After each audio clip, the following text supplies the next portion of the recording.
All right, everybody. This is Balak Bar Mashah, and we're coming with another Bible study teaching on this first day of the Feast of Unleavened Bread. All right. And I hope everybody out there on this day, which is what day is this? The 15th of April, Friday, which is Good Friday, which is Good Friday on the pagans' calendar. Easter bunnies, bunny rabbits, laying eggs, and all of that stuff, chocolate, good, all of that stuff. Good Friday. Oh my goodness, I'm glad I'm not I'm not there no more. Thank you, yeah. But this is the 15th of April. Yesterday was the 14th, and these days seem to be kind of running concurrently with the Hebrew months now. So on the Hebrew month, this is a B1, the first month of the year. Yesterday was the 14th. On the B14 is the Passover. So a B15, which this is April 15th on the pagan calendar, is the first day of the Feast of Unleavened Bread. It's a Sabbath day. Now, I don't know about all of that. There's Sabbaths and all of that. That's a little different. But the days are running concurrently. All right, so I don't know about next month. There's also another Feast of Passover next month on what day is that? It's the month right after Abib. Got the name of it in the Hebrew calendar. On the 14th or 15th, 13th, 14th, or 15th of next month, there'd be another Passover for those that missed it. All right, so that's in the law. For those that missed the first Passover, they can keep it on the next month. All right, but this is the Feast of Unleavened Bread. And it has a lot to do with being unleavened. And leaven represents in the scriptures sin. All right, sin and breaking Yahweh's law. So when we get leaven out of the houses on the 14th before Passover, for the evening of Passover, it's a symbol of removing sin from our houses and spiritual houses, and from our children, and from those around us, I guess, so that's the sign and symbol of it. And in a spiritual sense, it takes form in your life. That's why it pays off to do these things, because spiritually, when you do them, it also comes into physical reality in your life, where you're removing sin from your house, from your life, from your mind, and from your heart, and all of that. And that's what the Feast of Passover is really all about. All right, and we have the Passover lamb. We see 2,000 years ago that Yahweh came on the scene and fulfilled that Passover lamb prophecy that happened in Egypt over about 1,500 years earlier, when our people were enslaved in Egypt. And Yah brought us out of there with Moses and Aaron. And he played, it was like he toyed around with Pharaoh for a little while. But when Pharaoh threatened to kill the Israelites, the firstborn, or something on that order, he basically pronounced judgment on his own people, because that's what Yah was coming to. He said Israel was his firstborn, and Pharaoh wanted to kill off the firstborn of Yahweh. So Yahweh said, no, that won't happen. I will kill your firstborn. And that's what Passover evening was all about. The blood put on the doorpost, on the top post, and the two sides, and the blood of the lamb put on the doorpost. All right, a spotless lamb. They was on the 10th of the month of Abib, they was to go get a spotless lamb from the flock and watch him for a few days before Passover. And at the Passover, if he didn't have no spot or blemish, and everything was all good, they would sacrifice him on the evening of Passover, put the blood on the post of the door, and they would roast that lamb with the head, entrails, and everything. And obviously, they take the fleece off of them, the wool. They're not going to eat the wool, but they would roast the lamb, all right, and everything, head, entrails, everything about it. And they would eat that lamb, and the rest of it they would burn with fire before the morning. And we see this being fulfilled in Yahweh Shai, our Savior. 2,000 years ago, that he was a spotless lamb. On the 10th of the month of Abib, he went into the temple, and there was, people noticed that there was nothing really wrong with the man. He was spotless, and he was in Jerusalem all the way up until the Passover, and he became the Passover lamb. Okay, so all of this is all of these things that you see in the scriptures concerning the Passover lamb was fulfilled in Yahweh. All right, and he became that lamb 2,000 years ago. And to be honest with you, yesterday we had a Zoom meeting, but we weren't recording it. But we had a Zoom meeting, and we was ready to do the Lord's Supper, and the Spirit spoke out and said he was here with us. He spoke and presented himself with us. Not everybody heard it, okay, but that's one thing about walking with Yah and growing in the Spirit. You'll eventually be able to hold a conversation with him. Some people could say you're crazy for saying some stuff like that, and people in this world will say that's foolishness. But this is not foolishness with Aaron and Moses, and it's not a foolishness with the disciples that walked with Yahweh 2,000 years ago when they held a regular conversation with the Lord after his resurrection and ascension. All right, but he's still holding conversations with those that walk with him and talk with him, that choose by faith to reach out to him. That's where you want to be. When you get to a point where every step you take is going to be directed by Yahweh, he will start talking to you. And he was here with us last night. And I was glad to see that, because when we eat the Lord's Supper, the scripture says that those that eat it without discerning the Lord's body could be eating death and destructions upon themselves. All right. So we want to discern his body. We don't want to run from him. We want to run to him. And I've always said, and I still say this to my sons and to everybody I talk to, that, excuse me real quick, especially to men and even to women, it takes a real man and a real woman to follow Yahweh. All right, let me get this padding up under me straight. It takes a real man, real woman to follow Yahweh, okay? If you want to know what a real man, real woman is, it's not in the physical, okay? Not in the physical, it's on the inside. Let me scoot up here some more. It's on the inside. That's what makes the real man, real woman. And that means a real man, a real woman walks with Yahweh. They follow him wherever he goes. There's a scripture in the Bible that says that these people follow the Lamb whithersoever he goes. Okay. And so the real man, real woman is in the spirit, not in your physical body. Okay. Not in the physical body. And for those that are saying, well, I've grown to love the pleasures of sin so much in the body, it's hard for me. Well, remember that in the scriptures it says that his right hand are pleasures forevermore.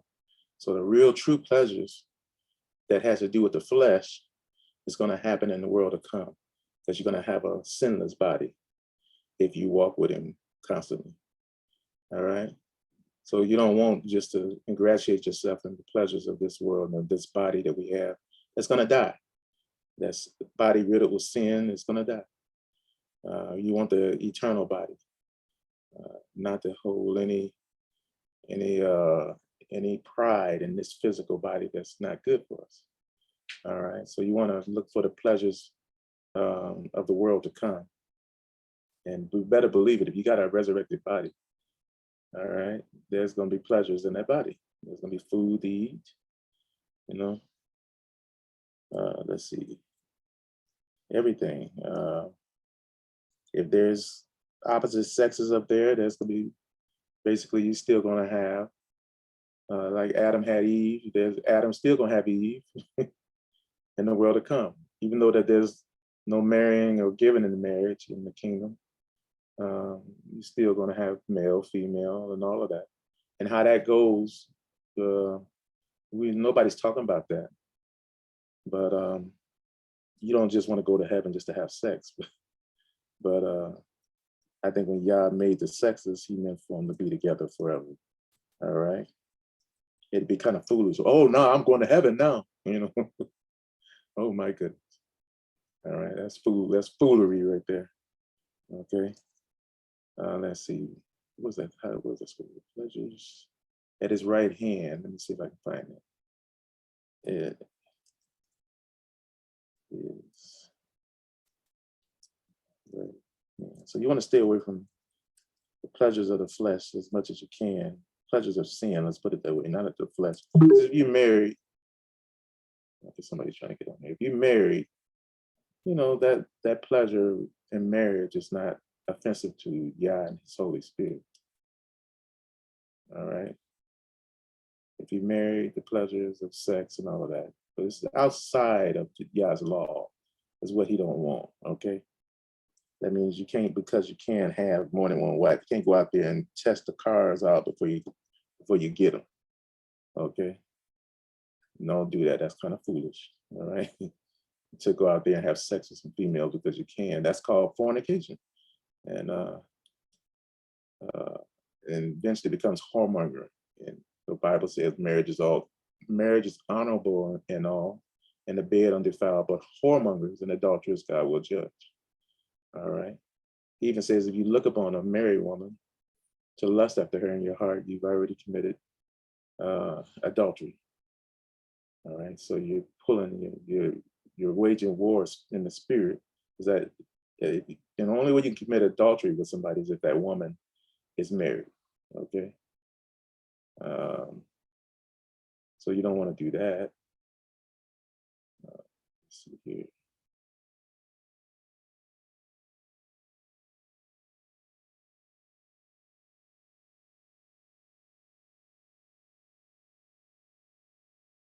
So I'm trying to get the scripture on here.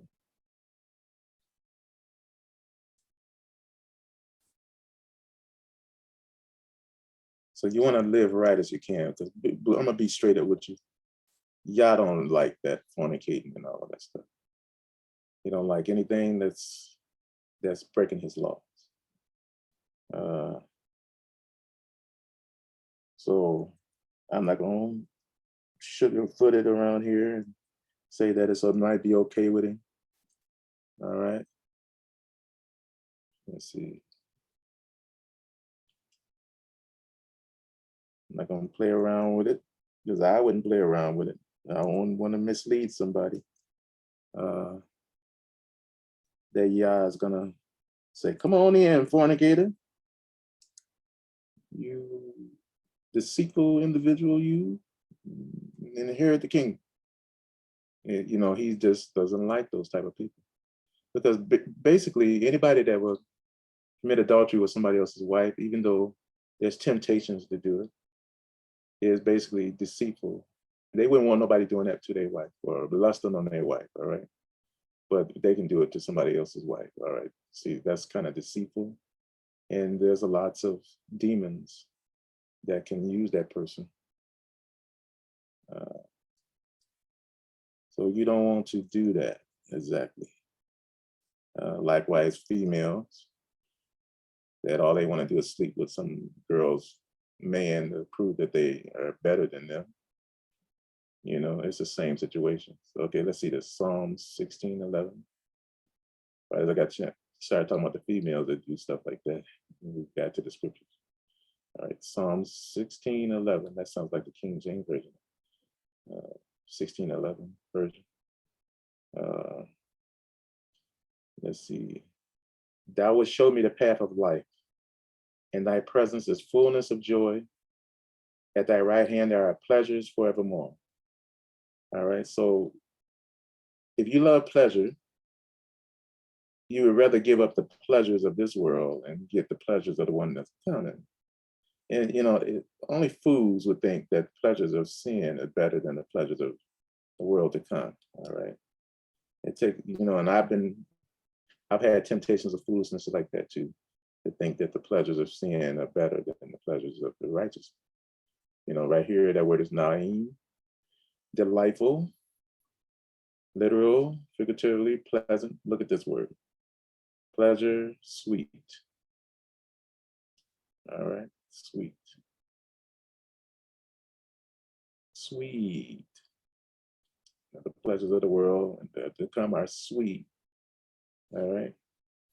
And you would rather have those when, let me put it this way. I know that when we get there, we experience the pleasures of the world to come. We all do. We're going to say those pleasures of the world or the flesh have nothing on these pleasures. All right.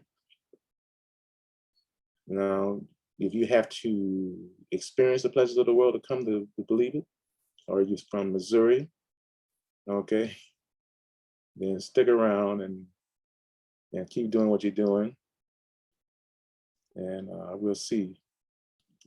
All right. People that listen to me, I don't want anybody to be weeping and gnashing of teeth when the kingdom comes. All right. That's when I speak like this. Sometimes I speak harshly. Sometimes I speak sweetly. But I'm gonna be honest with you. I don't want nobody to be sitting around saying, "Dang, I missed it."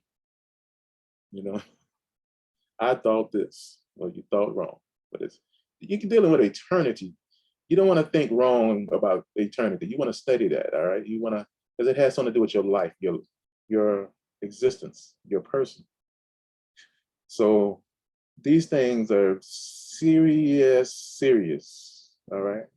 Some people say serious as a heart attack. It's more serious than a heart attack. You might survive a heart attack. The eternal fire and eternal flame, I don't think nobody's going to be able to do anything with that. All right. And the eternal fire can get a hold of you and you cannot go to hell. You cannot go to the lake of fire, but it'll burn some stuff off of you. All right. It'll burn some stuff off of your tabernacle that God's going to give you for eternity. And check this out. Does everybody get a eternal tabernacle? Is it the only ones that get into the kingdom that are worthy of the kingdom that get the tabernacle? What do you do to be worthy to get the tabernacle? Well, part of it, and I don't want to get too far away from where we're at, the first day of Feast of Unleavened Bread, part of it is keeping Yahweh's law. Now, this is Exodus, this thing was instituted in Exodus chapter 12.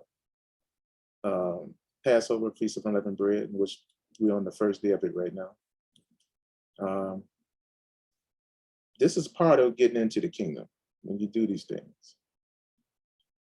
Now, this Passover and unleavened bread was given at the time of the Melchizedek priesthood. That means before the Aaronic laws were instituted, which had something to do with transgression. All right. The Aaronic priesthood was instituted because of transgression.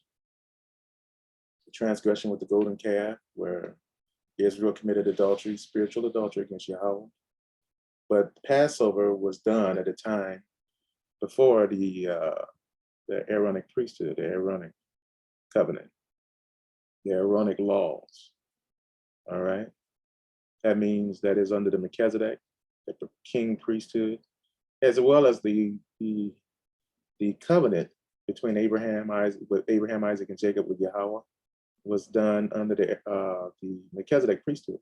And you see in Genesis chapter, I think it's, what is it, chapter? What chapter is that? Is it 14, 15, where Melchizedek meets with Abraham and gives him bread and wine?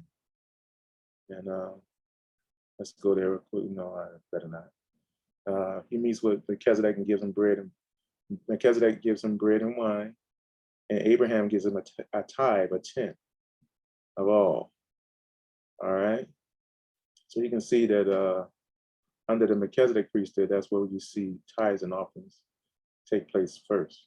Now I'm with everybody else, with these preachers today that are misleading Yah's chosen people, that got his sheep scattered all over the earth, and then they ask him for tithes and offerings. All right. I would say that if you're gonna give tithes and offerings to anybody, give it to somebody that's teaching the children of Israel who they are and restoring them to the covenant, restoring them to the laws. All right. I would say give it to them. To somebody that's teaching you. There's where the blessing comes in at. And Yahweh, not only, he would bless you, wherever he sees fit to bless you at. Also, it would keep the devourer from devouring your money, devouring your possessions, and that's what tithes and offerings does. It lets Yah into your life and into your possessions and your finances, into your person. Sometimes Yah will not give you the reward of monies and everything. You start working on your rotten attitude, right? You get that thing right. Get your attitude right first, and then start blessing you financially and everything. But I would say don't give unto Yahweh just to be blessed with some money back. I would say now don't do that like that. All right. But one thing we do want to stay away from is the curse, because Yah gave these ordinances to Israel, to Jacob. So when people teach Jacob about the law, who they are, they also teach them why we cursed as a people. All right. And it's good to know why you're going through something like that, instead of just saying, oh, the white man's better than us, so that's just all to it. Go ahead, hang your head low and go and tell them, yes, sir, master, and bow down and sweep and mop that floor. Okay? Instead of, doing that, Hebrew Israelites are waking up and telling folks the reason why we curse like that. That's because of going against Yahweh's ordinances. So his word is fulfilled in us. It's fulfilled in a bad way right now, but sooner or later what's coming up, it's going to be fulfilled in a good way. We're going to go into that with this Feast of Unleavened Bread and all the happenings that's going on around the world. But right here it says, for I am Yahweh and I change not, therefore you sons of Jacob are not consumed. Did you know that Yahweh is a consuming fire? It's Yahweh right here. He's consuming. So therefore he changes not, because he made a promise. Therefore we would have been consumed, but because he made that covenant, we're not consumed. Let's look at that word consumed right there. Hebrew 36:15 means to end, whether intransitively, to seize, be finished, perish, to consume away, to destroy utterly. All right. So because of that covenant he made with Abraham, Isaac, and Jacob, the sons of Jacob are not consumed. Even from the days of your fathers, verse 7, you are going away from mine ordinances. All right. And have not kept them. Return unto me and I will return unto you. So basically being and having a relationship with Yahweh is keeping his ordinances. Now there's some things, there's some legal things in here too.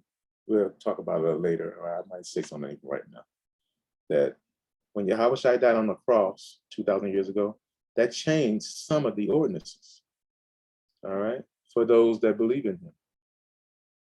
All right. And they were set free from the law. Guess whose law were they set free from? Not Melchizedek, because that's really a covenant. It's not a burden. They were set free from the Aaronic priesthood that happened because of the golden calf incident. But for those that don't understand that, and they're still keeping the Aaronic laws, then Yah holds them accountable to that for what they know. So we'll go into that a little later. And from the days of your forefathers, you're going away from mine ordinances and have not kept them. Return unto me and I will return unto you, saith Yahweh of hosts. But ye said, wherein shall we return? Right here, will a man rob God? Okay, this is very important. Yet you have robbed me, but you say, wherein have we robbed thee? In tithes and offerings. Watch this, you are cursed. What's this word curse mean? In Hebrews 7:9. To execrate bitterly. What does execrate mean? Anybody know what execrate means? That sounds like some waste, some dung or something to me. Yeah. All right. Bitterly curse. See right here? Bitterly curse. When somebody bitterly curse you and they are God, then what can you do? But basically recognize where you've been cursed at and change. So you're cursed with a curse, but you have robbed me, even this whole nation. All right. And you're robbing God. All right. Bring ye all the tithes into the storehouse, that there may be meat in my house, and prove me herewith, saith Yahweh of hosts. If I will not open unto you the windows of heaven and pour you out a blessing, there shall not be room enough to receive it. Now I used to think that the great stuff that we're going to come out with in Genesis 15:13, it says, and afterwards shall they come out with great substance. I used to think that it was just a heathen giving us a whole lot of money. But that it's going to be that too.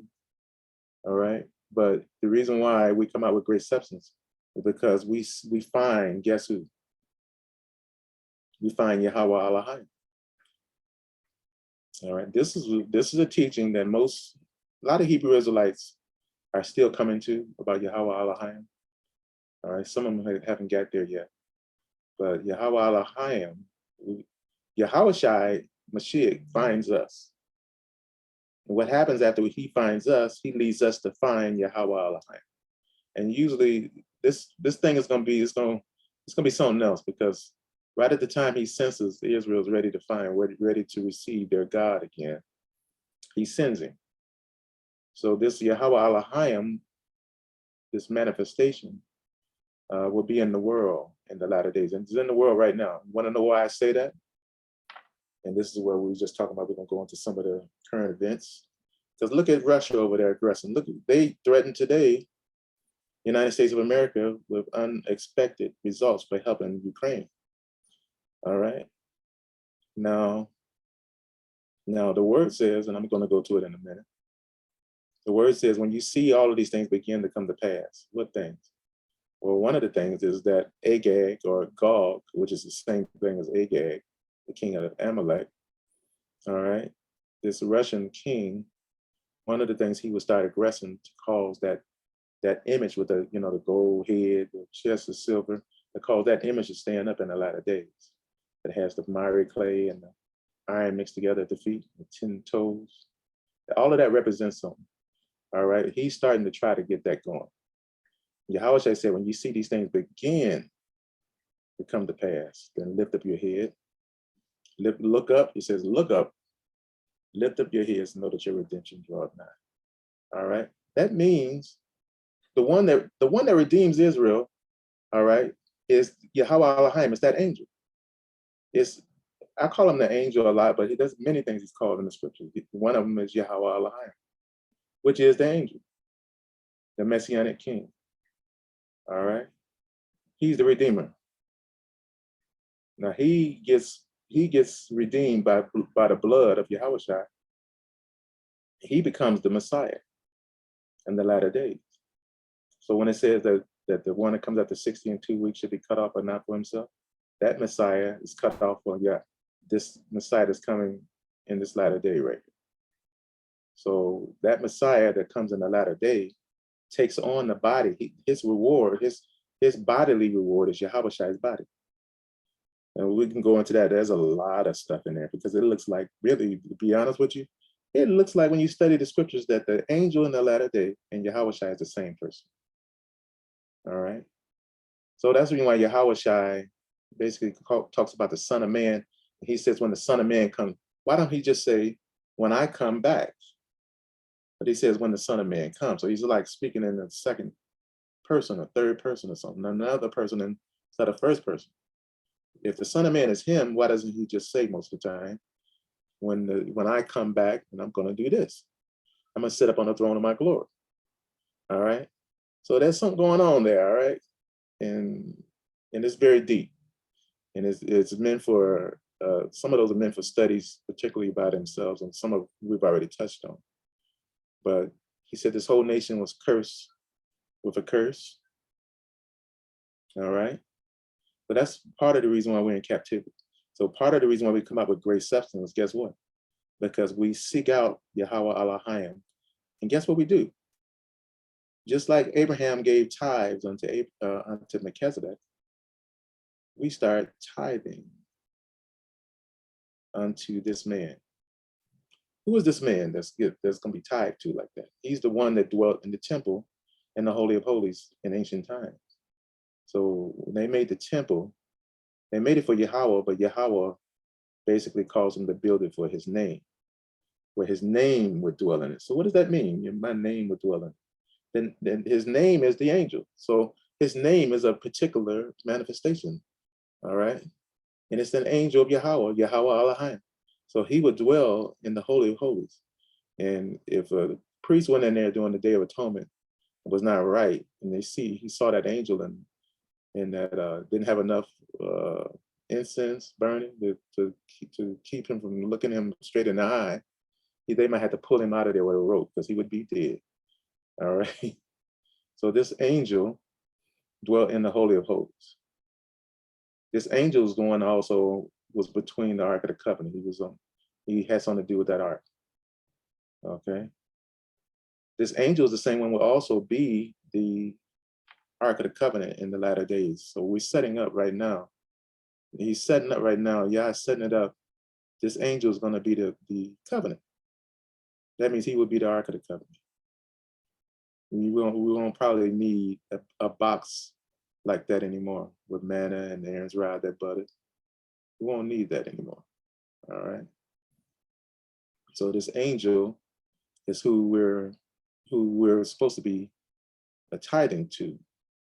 That's in. He says, "Send you up, bring you all the tithes into the storehouse." But the storehouse was the temple, and wherever they had for the temple stuff. All right. You bring those tithes, and that angel, and anybody tithes and offering unto the angel, especially knowing it's the angel, what they're doing, there's going to be a return on your investment, right? Many preachers are trying to be that angel by saying, tithe into this ministry and see what Yah is going to do. And anybody that's teaching the word correctly, teaching the word, you tithe unto them, Yah might return some blessings unto you. But when this thing happens, when Israel seeks out Yahweh the Elohim, I'm going to show you something. We looked at this a little while back. Jeremiah chapter 50, when Babylon is ready to get destroyed. Check this out. And guess what's going on? Babylon is ready to get destroyed. Who is Babylon right now? I hate to say it, y'all, but Babylon is the United States of America. All right. They got Yahweh's chosen people in captivity, just like the ancient Babylon did. All right. And Yah forecasted these things in the original Babylon, all of these prophecies that Jeremiah is talking about. But all of these things didn't happen to Babylon. So it's happening to the latter day Babylon. This Babylon is when these things are going to happen. So what's referred to as mystery Babylon is what you're talking about? Yeah, mystery, what we call Babylon. You see that screen right there where it says Judgment on Babylon? The latter day Babylon, which is probably mystery Babylon, all right? The same thing, the woman with writing on her forehead and all of that. Babylon, that's America. That's a whole system. Well, let me ask you this, because like when you say mystery, when you use the word mystery, right? Wouldn't it mean that nobody knows who it is? I mean, like now it's like people are coming with theories that the United States is Babylon or mystery Babylon, but if they know who it is, it's not a mystery no more. You feel me? So I'm just, what I'm saying? You see what my question is? Yeah, I think I see what you're saying. Babylon is a system. So it's not just America, right? Let's put it like that. It's not just America. So I mean, with like, okay, so at the end of the day, like America is not running anything. It's Israel that's running everything. Israel is the puppet strings behind all of this stuff. Okay, that's where feel me? That's where the great whore can come in at and all of that, because so Israel's the great whore. That seems to be pointing toward the whore.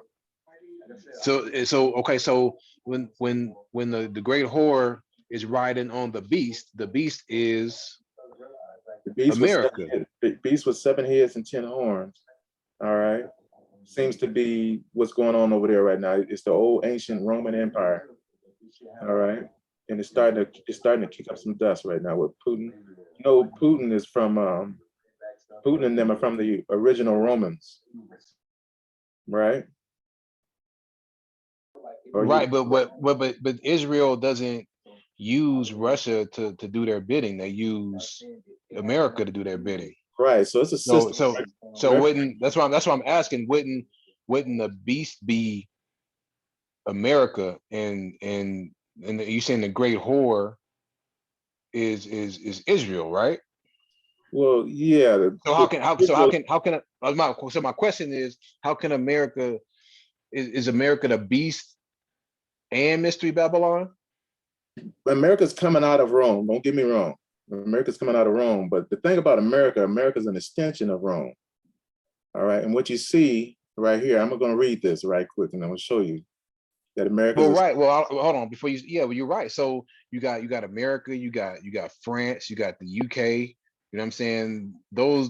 I mean, I would kind of like put them all in the same category, and they all do Israel's bid. Yeah. Like All Israel right. doesn't go to Russia, they go to America, and you know what I'm saying, and America's allies or whatever going to support them. Okay, but right here, let's look at this and let's make it a little bit more simple. We're gonna cut this Babylon because there's judgment on this Babylon right here. We're gonna cut it down and then we're gonna be able to see it a little bit more clear. All right. So we see in Jeremiah 50, verse 1, the word that Yahweh spake against Babylon. And it's talking about in the latter days because it's talking forecasting the destruction, because this didn't happen to the original Babylon. So it's happening to the latter day Babylon. So what happens to her? And against the land of the Chaldeans by Jeremiah prophet. Declare ye among the nations. Okay, let's see. Declare you among the nations, publish and set up a standard. Publish and conceal not. Say Babylon is taken. See that? Babylon is taken.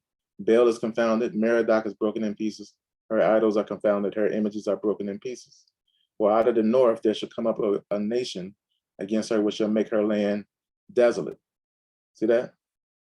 Now this didn't happen to the original Babylon. So what land is this is going to be made desolate? And none shall dwell therein. They shall remove and shall depart both man and beast. All right. Well, I mean, this is a nation from the north.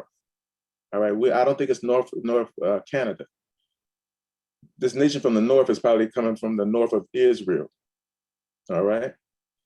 And at this time of Jeremiah, there was probably nobody dwelling in this land over here that we call Babylon today. So they talking about a land from the north. All right. And that's probably talking about Ukraine, the Ukrainian, Russian area. All right. But out of the north there come up a nation against her, which shall make her land desolate. And none shall dwell therein. They shall remove, they shall depart, both man and beast. And in those days and at that time, saith Yahweh, the children of Israel shall come, they and the children of Judah together, going and weeping. And they shall seek Yahweh their Elohim. And shall ask the way to Zion with their faces thitherward, saying, come, let us join ourselves to Yahweh in a perpetual covenant. This is the covenant that angel is going to be. This perpetual covenant in the latter days, because he's going to make a new covenant with the house of Israel, with the house of Judah. Many people say that he's already made the covenant, but it ain't true. All right. So there's a new covenant coming. This covenant shall not be forgotten. All right. Verse 8, remove out of the midst of Babylon and go forth out of the land of the Chaldeans and be as the goats before the flocks.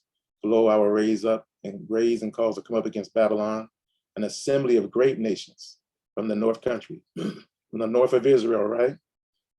So that's Russia, Ukraine, all them people that's over there fighting right now. They're going to come down and they're going to do something to Babylon. Let's see what they're going to do. And they shall set themselves in array against her. From thence shall she be taken. Their arrows shall be as a mighty expert man. None of them shall return in vain. All right. And Chaldea shall be a spoil. All that spoil her shall be satisfied, saith Yahweh. All right. So this looks like America that's going to get destroyed. Okay. And when America gets destroyed, then we see Russia and all of them standing up again. We see the Roman Empire, which you have two legs of the Roman Empire. You have the Eastern Roman Empire, you have the Western, and they both religious nowadays. One is called the Roman Catholic Church, and the other one's called the Eastern Orthodox Catholic Church. All right, they both have empires. So both of the legs on that statue represent two things that's going to be going on, two kingdoms that's going to be going on at the time of the end that make part of us, just that whole statue. They're going to be all together. And Babylon is still around, okay? Babylon is still in existence. That's why in Isaiah chapter 14, it calls that leader of all of this the king of Babylon. So Babylon is a system. What did Babylon do in the ancient times? They took Israel into captivity and a lot of other nations in captivity too.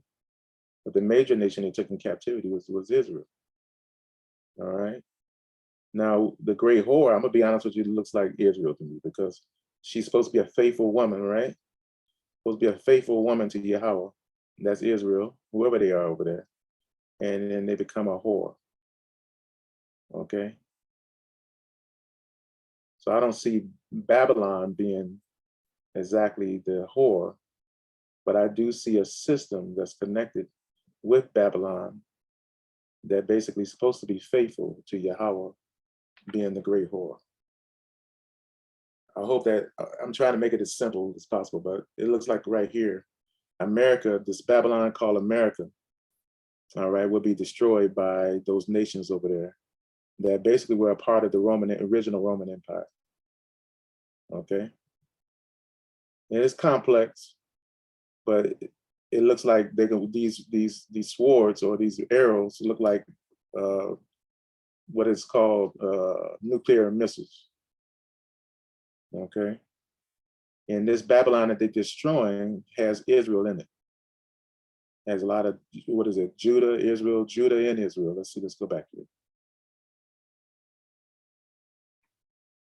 The children of Israel shall come, they and the children of Judah together weeping, going and weeping, and they shall seek Yahweh the Elohim. Do you understand what I'm talking about? Yeah, I hear what you're saying. Yeah, it looks like America is going to be destroyed first. And I hate to say it, it sounds kind of horrifying a little bit because we live in America, right? We live in America. But it looks like America is going to be destroyed by those countries over there. And you can see America already falling to the feet of Putin, to the feet of the Russians, and becoming weaker. All right, you can already see that. But what he said, when you see these things come to pass, what thing?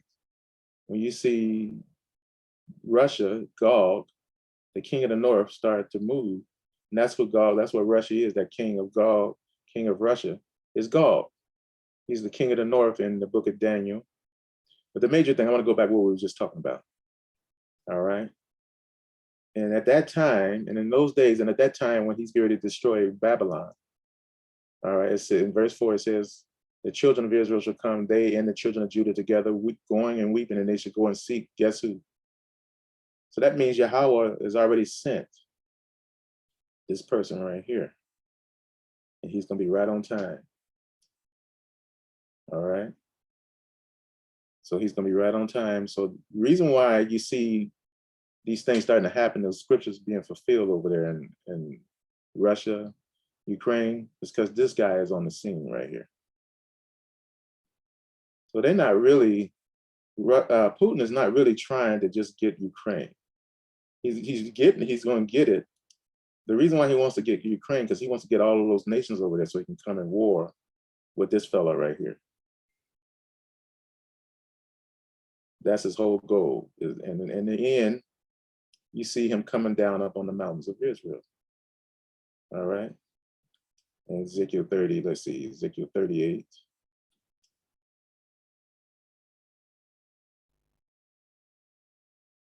Verse 7 or 8, be prepared and prepare for thyself, thou and all thy company that I assemble unto thee, and be thou a guard unto them. So he's going to be like a prison warden to all these nations that he's gathering under him. And after many days, thou shalt be visited in the latter years. Listen very closely to this, all right? Because it does take some thinking, some brain power. The Bible is not really simple. It takes you thinking and meditating, all right? And many days thou shalt be visited in the latter years. So we're in the latter years right now. Thou shalt come into the land that is brought back from the sword. So our people were scattered by the sword. How do we know? When they asked you, how should I tell us what's going to happen? He said that there's not one stone that's left on that temple, that's in that temple that they were watching, that won't be thrown down. That Israel will fall by the sword, be led by the sword into all nations, until the time that the Gentiles is over with. So this nation will be bought back from the sword in the latter days, in the latter years. When is this going to happen? We just read it right there in Jeremiah chapter 50. They're going to go seeking Yahweh the Elohim with their faces pointed towards Zion, saying, show us the way back.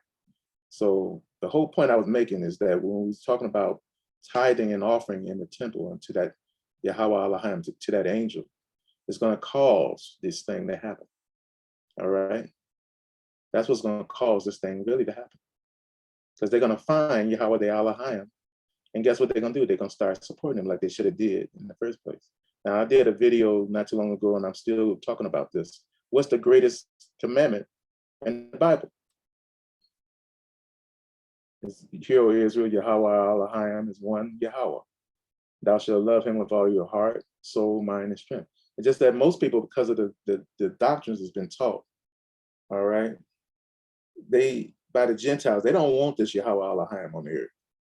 So they set up a system to destroy the king of Israel. All right. Whatever king comes out of us, they set up a system to destroy him. Poisons in the air, and abortions, and prison, injustice systems, police officers killing young black men, unarmed black men on the street. They set up a system to destroy this Yahweh Elohim that's going to be on the earth in the latter days. So also this Yahweh Elohim will be victorious, and he will gather the children of Israel together back into the wilderness over there in the land in the east. He's gonna gather them into the wilderness, and they're gonna be brought back from the sword. All right. So when Putin comes down, it mentions Israel here, but it says that once he comes up on the mountains of Israel, it look like he's gonna be there with those folks that's there now. He's gonna either destroy them or do something. But the evil thought is gonna enter into his mind. Let's see. Thou shalt ascend and come like a storm. Thou shalt be like a cloud to cover the land, thou and all thy band with thee. Thus saith Adonai Yahweh, it shall also come as that at the same time shall things come into thy mind, and thou shalt think an evil thought. What is this evil thought that he's thinking? Well, when Israel gets delivered, they're going to be going to the wilderness, not just to the land of Israel. So this Yahweh Elohim is going to cause them to be taken to the wilderness. All right, the wilderness of the people. Let me show you that real quick, and we'll come back to this.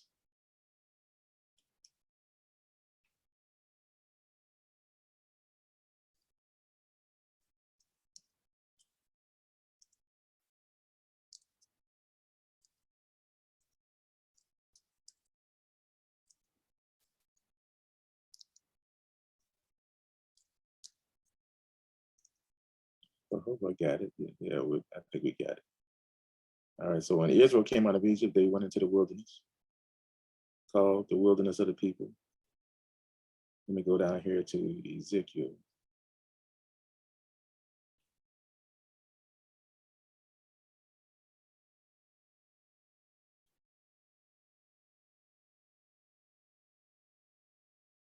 Ezekiel 20.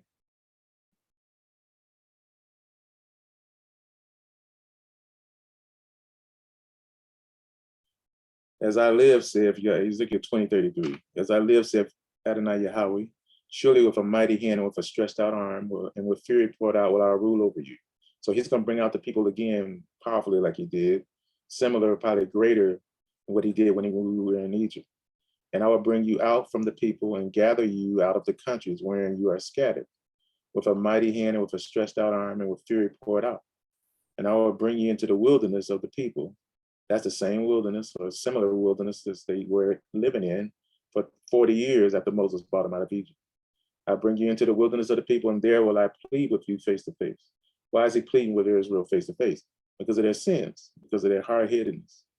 All right. So watch this. Like as I pleaded with your fathers in the wilderness of the land of Egypt, so will I plead with you, saith Yahweh, Adonai Yahweh. And I will cause you to pass under the rod, and will bring you into the bond of the covenant. And I will purge out from among you the rebels. See? So basically that's what he did in thousands of years ago when he brought us out of Egypt. He took them to the wilderness so he could purge out the rebels. All right. Because we got some hard-headed folks that would even play with Yah. All right. And test him and try him out. But he said we'll purge out those people from among us. and them that transgress against me, he says, and I will bring them forth out of the country where they sojourn, like the United States of America, where they sojourn, and they shall not enter into the land of Israel. So he's going to take them to the wilderness. He won't let the hard-headed ones go into the land of Israel. A similar thing as he did thousands of years ago. And you should know that I am Yahweh. All right? You should know that. Let's go back. So what happens? What does Putin and them do when they come on the mountains of Israel? Well, it's not the evil thought about what he's going to do to the people on the mountains of Israel. All right? It's the evil thought of what he's going to do to those people that are in the wilderness. All right?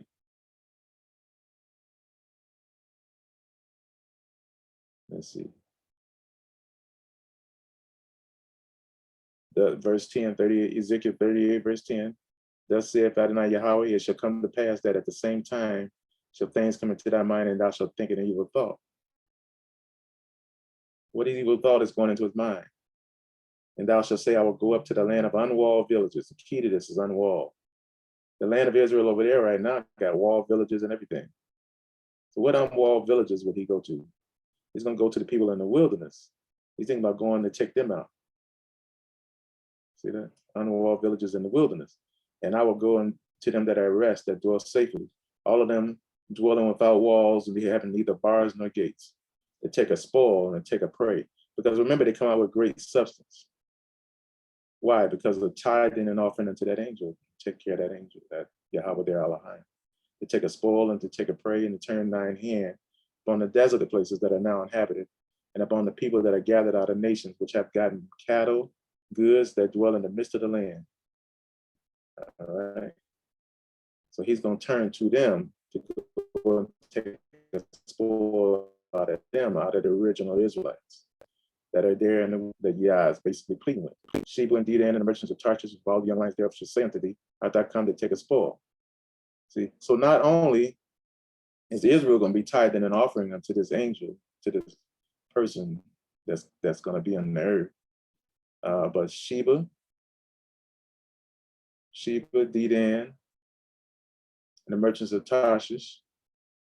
Merchants of Tarshish is really Great Britain and all of them guys. With all the young lions there, that means that South Africa, Canada, Australia, all of those nations that have been colony people of Great Britain and the United Kingdom, all of those nations are going to be also tithing unto this thing that's going on with this angel. With all the young lions thereof shall say unto thee, art thou come to take a spoil? As I gathered that company to take a prey, to carry away, guess what? Silver and gold, take away cattle and goods, and take a great spoil, because the people will come out with great substance. Therefore, son of man, prophesy and say unto God, thus saith Adonai Yahweh, in that day when my people of Israel dwell safely, shalt thou not know it. Thou shalt come from thy place out of the north parts, thou and many people with thee, all of them ride upon horses. That means like horses nowadays would be tanks and stuff like that. In a great company and a mighty army. And thou shalt come against my people Israel as a cloud to cover the land. And it shall be in the latter days. See, the key is the latter days. And we are in the latter days. All right. And I will bring thee against my land, that the heathen may know me when I shall be sanctified in thee, O God, before their eyes. All right. Thus saith Adonai Yahweh, art thou he of whom I have spoken about in old time, by my servants the prophets of Israel, which prophesied in those days many years that I would bring thee against them. And it shall come to pass at the same time, when God shall come against the land of Israel, saith Adonai Yahweh, that my fury shall come up in my face. When my jealousy and the fire of my wrath have I spoken. Surely in that day there should be a great shaking in the land of Israel. All right. So basically, he's going to keep his people protected while he hisses and calls these other nations to come up on the mountains of Israel so he can destroy them. That's what's going on there. But before that happens, Babylon will be destroyed. At the time of the destruction of Babylon, let me show you what's going to happen. At the time of the destruction of Babylon, let me go back up here real quick. This is when Israel is going to be brought out of the land of Babylon.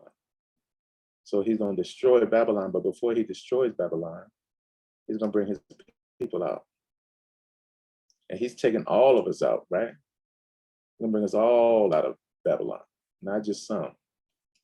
All the children of Israel coming out of Babylon. So if you're wicked, or if you're a good person, he's bringing you all out. All right? And you might say, how is he going to do that? The wicked and the good. Well, he did it in Egypt. He brought the wicked and the good out of Egypt.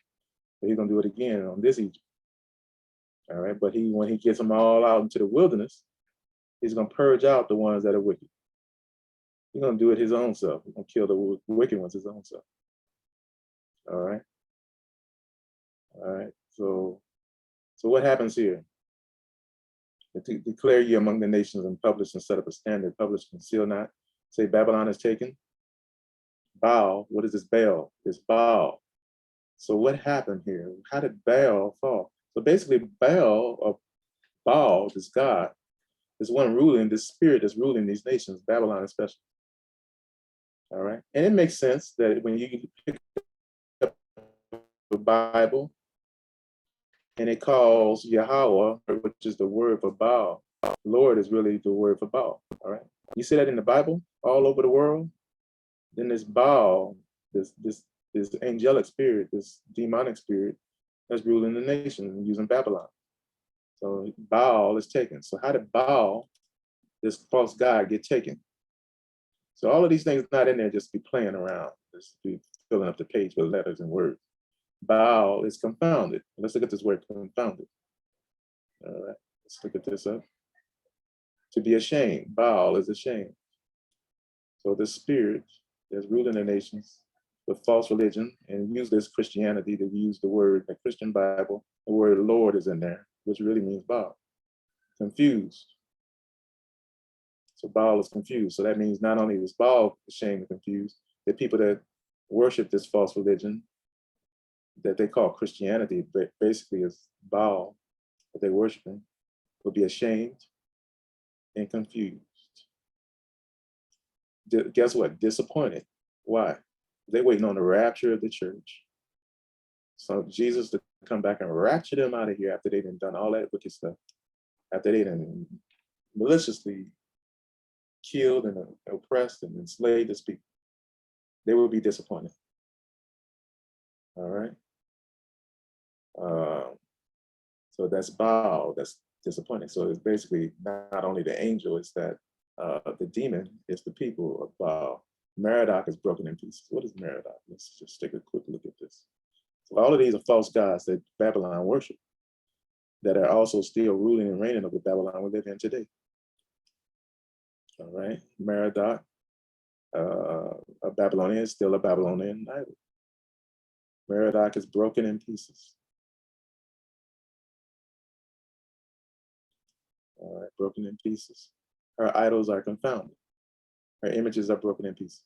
So all of that stuff that the Roman Catholic Church and all of that stuff has in their temples and their Catholic churches, it's gonna be messed up. All right, all of their belief in their God is gonna be confounded.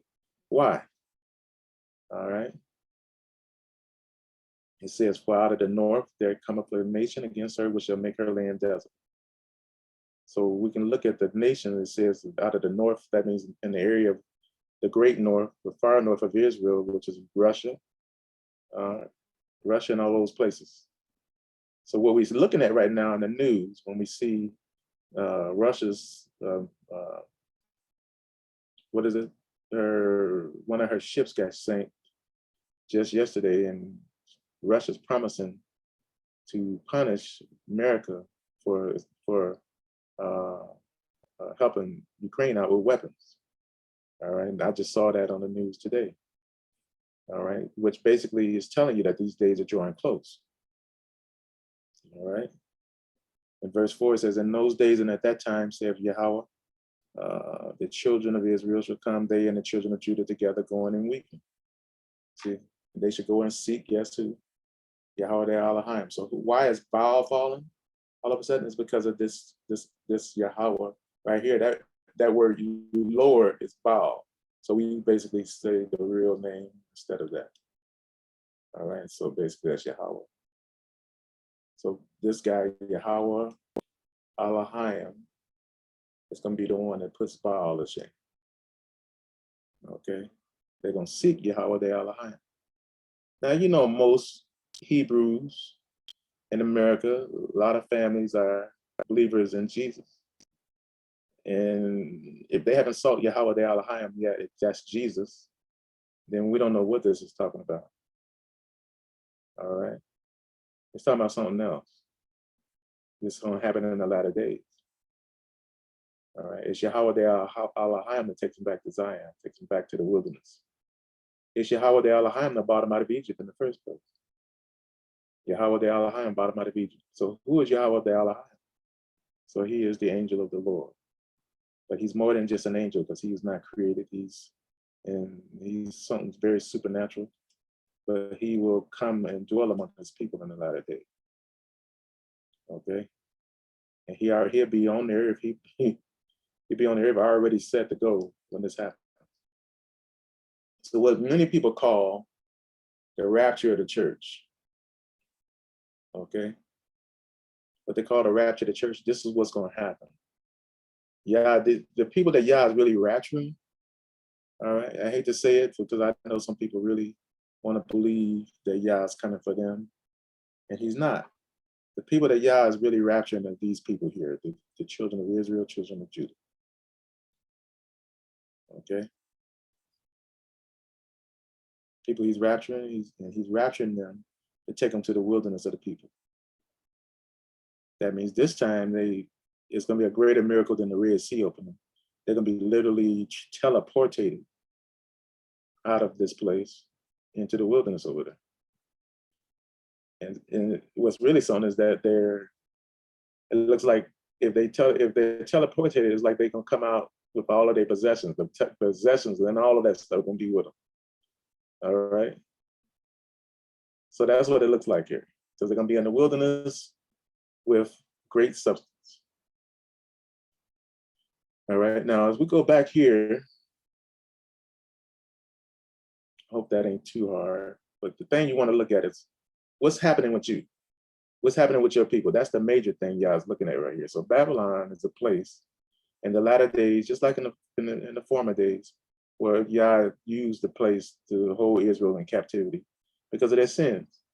They were slaves in Babylon and they were held captive. All right. Eventually they came out of Babylon and returned home and rebuilt their temple. All right. And this is going to be a repeat on history.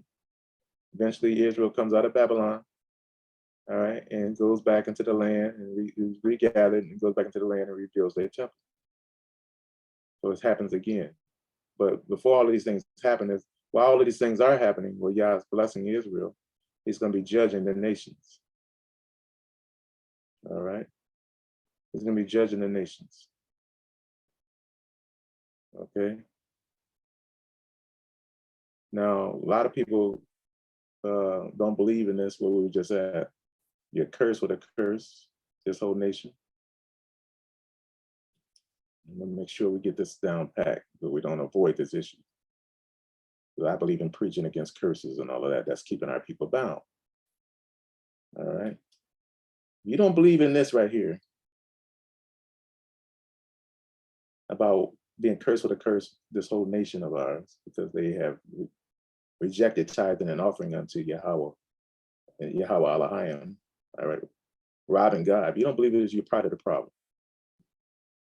And when he takes all his people out of here, all right, whether you want to go or not, he's going to purge you out of Israel in the wilderness over there. All right. So my suggestion is, don't be one that tempts and tries Yah out and tells Yah, no, I ain't doing it. Testimony is Aaron, is it okay if I tell you a testimony? Where you at?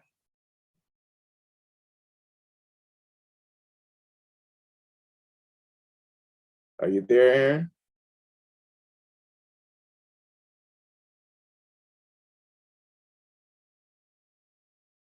Yeah, that's cool. Okay. Well, Aaron normally was tithing and offering, and had a nice little job and everything, tithing and offering. He went through some things, and his money got cut down very short. So because his money got cut down very short, he stopped doing tithing and offering on a regular basis. All right. And when he stopped doing tithing and offering on a regular basis, some things, funny things started happening against him. All right. The last thing that just happened, he got robbed. Okay. He got robbed. You know, he's going to his job. He parks his car in a certain place, that's, you know, and hoping that everything goes well. And they robbed him. They busted the window out, stole very valuable possessions that he had in the car. And they tried to take the car, but couldn't. Now, when he was telling us this just the other day, one of my other sons, Drake, spoke to him and said, have you been tithing? And while he said that, the Spirit spoke to me and said, shh, listen. And so I started listening. And right off the bat, I knew right off the top what was wrong. All right. Because his money got cut short, he didn't want to give at least Yah his 10%.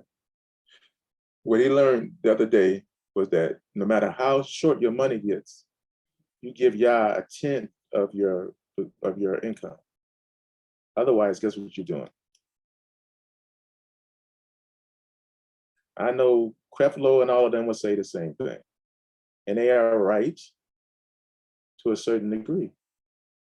All right. But this is God. The thing about being an Hebrew Israelite is that we have Yahweh Elohim, and he is really God. All right.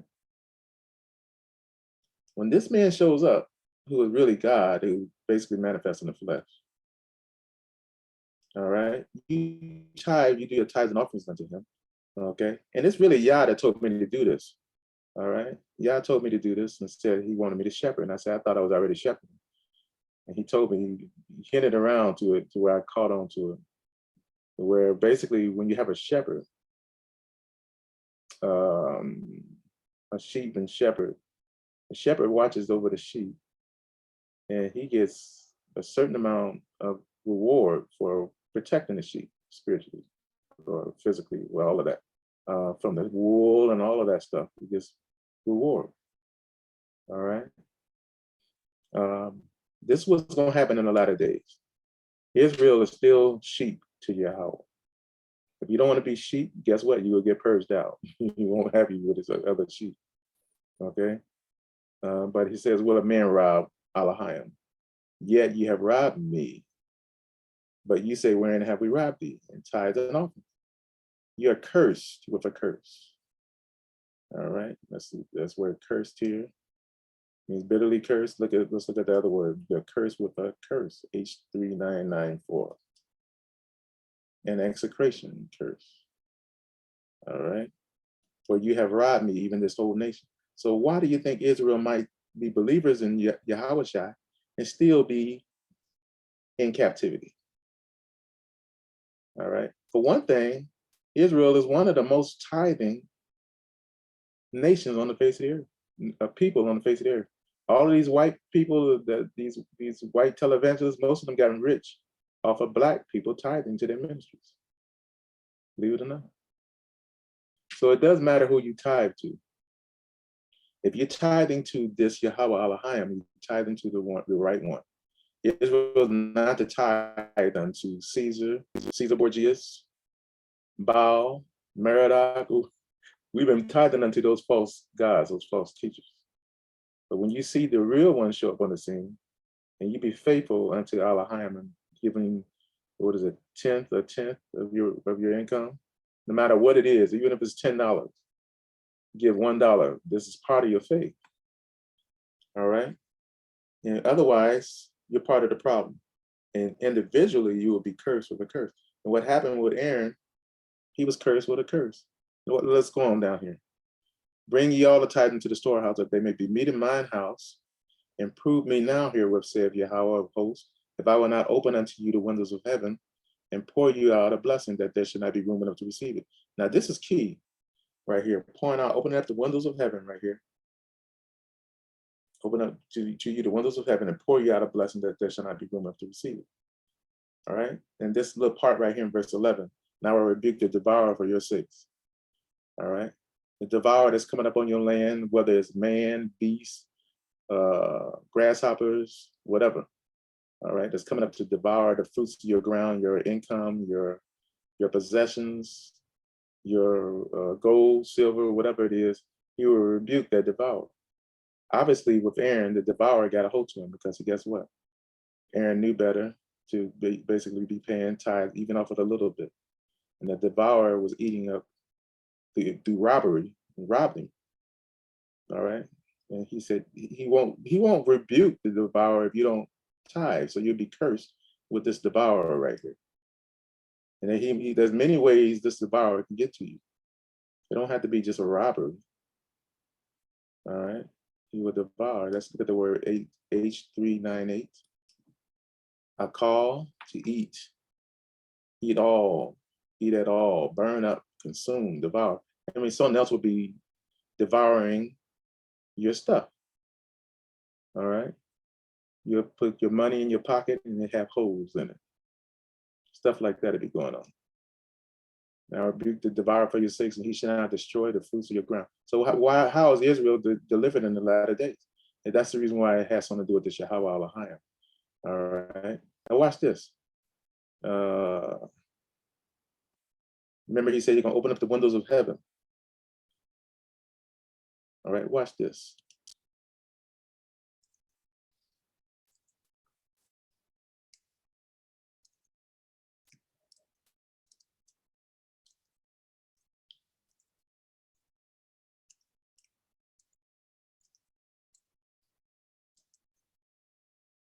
Watch this. Hold on. We're going to try to get down to Isaiah.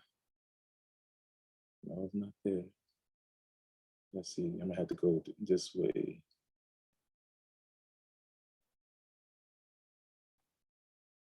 Isaiah 24.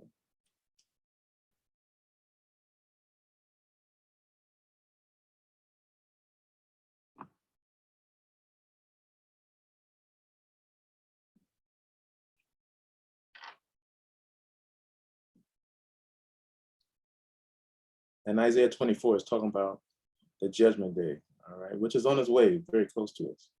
It's talking about the earth is turning upside down and many people are burned, a few men left. You know, burned, it sounds like military, that sounds like nuclear stuff going on. But I want to show you what has to have been and happens. All right.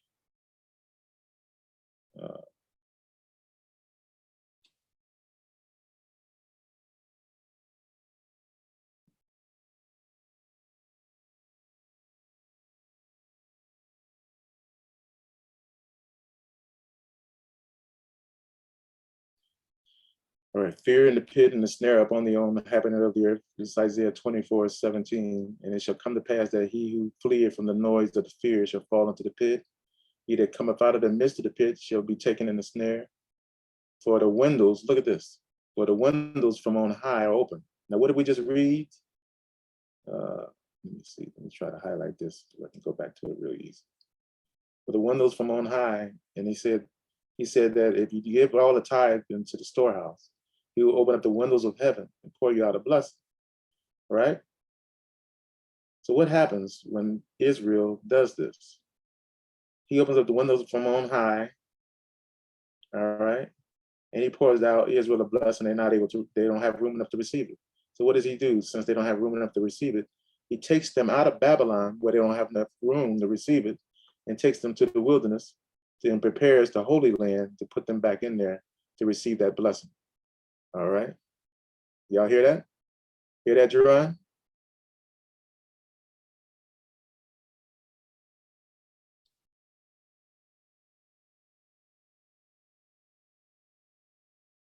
All right. Well, I'm not sure if he hears that, but he opens up the windows from on high and blesses Israel. Now, while at the same time he's opening up the windows from on high and blessing Israel, guess what he's doing? He's judging the nations with the same windows that he's pouring out the blessings for Israel. How's he doing that? He's opening up the windows for Israel because they bringing all the tithes into the storehouse, all right, to one particular place, as a matter of fact, to that angel, all right, to the God that dwelt in the temple. They are tithing unto him. They asked the way to Zion. They come seeking Yahweh Elohim and asked the way to Zion. They found it. So he's opening up the windows from on high for them, and he's rebuking the devourer. So who's the devourer that he's rebuking? These same folks that he's judging right here. See that? So he's pouring out blessings for his people and pouring out cursing and judgments upon the nations that are trying to devour their stuff, that oppresses them. So the same windows from on high that blesses Israel, the same windows from on high that judges the nations. I hope everybody understands this. Hope everybody understands this. The thing is that you don't want to not be a part of this thing when it starts to happen, because let me show you something.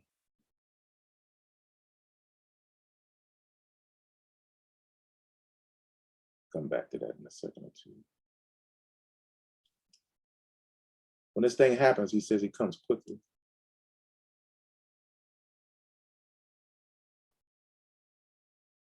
First, Revelations 22, verse 7. Behold, I come quickly, blessed is he that keepeth the sayings of the prophecy of this book. And I, John, saw these things, and I had heard and seen. I fell down and worshiped before the feet of the angel which showed me these things. Then he said unto me, see thou do it not, for I am thy fellow servant of thy brethren, the prophets, and of them which keep the sayings of this book, worship God. All right. And he said unto me, seal not the sayings of the prophecy of this book, for the time is at hand. He that look, verse 11, he that is unjust, let him be unjust still. So when this thing happens, when this Son of Man is revealed, it looks like there won't be no more faith. If you're an Israelite, if you decide, okay, I'm gonna believe now. Whatever state you're in, you're gonna stay right there. So if you were unjust, guess what? You'll be unjust still. Let him be unjust still. And he that is filthy, oh, I'm gonna wash up and clean myself up now. Let him be filthy still. He that is righteous, let him be righteous still. And he that is holy, let him be holy still. All right, verse 12, and most of this is written, they say that this is Yahweh speaking. That's in the red. And behold, I come quickly.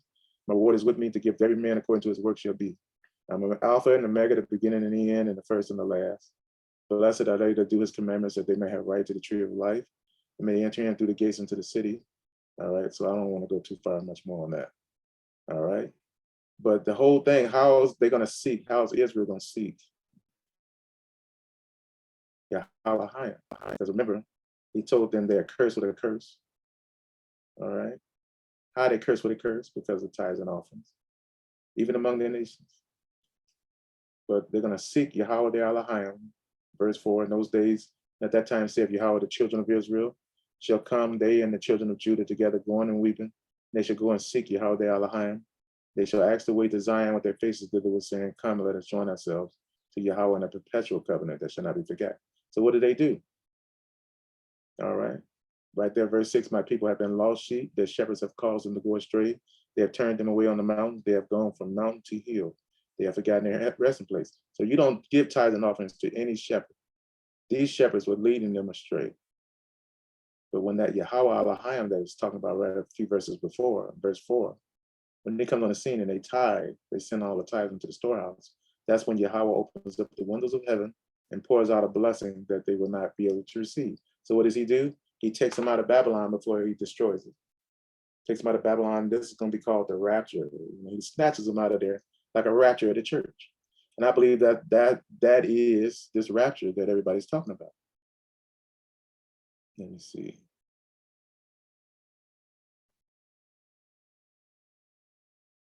This rapture everybody's talking about. And Ezekiel, I think it's what we just said, 22. It's talking about it there.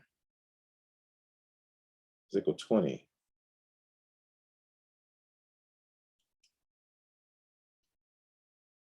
And I will bring you into the wilderness of the people, and there will I plead with you face to face. Like as I plead with your fathers in the wilderness of the land of Egypt, so will I plead with you, saith Yahweh, or Adonai Yahweh.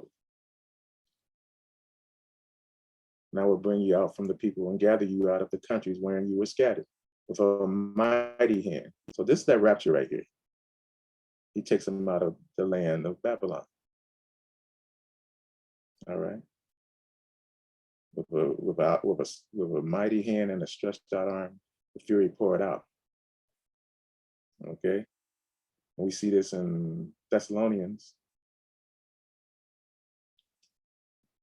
chapter, let's go to First Thessalonians, chapter 4.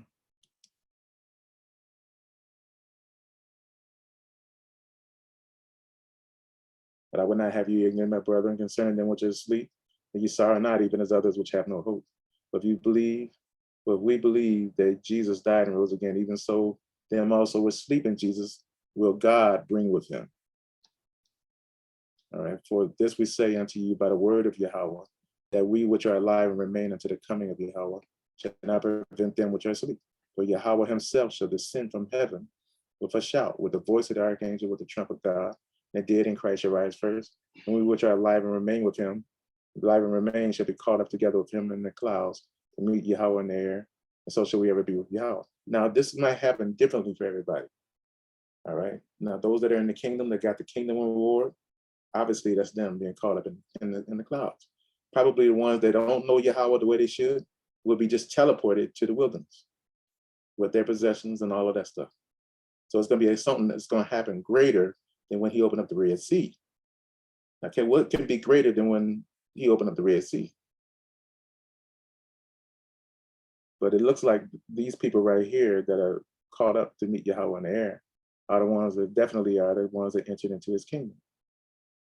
The reason why all of this is happening is that he's taking them out of Babylon, taking them out of the Egypt that they're in the latter day.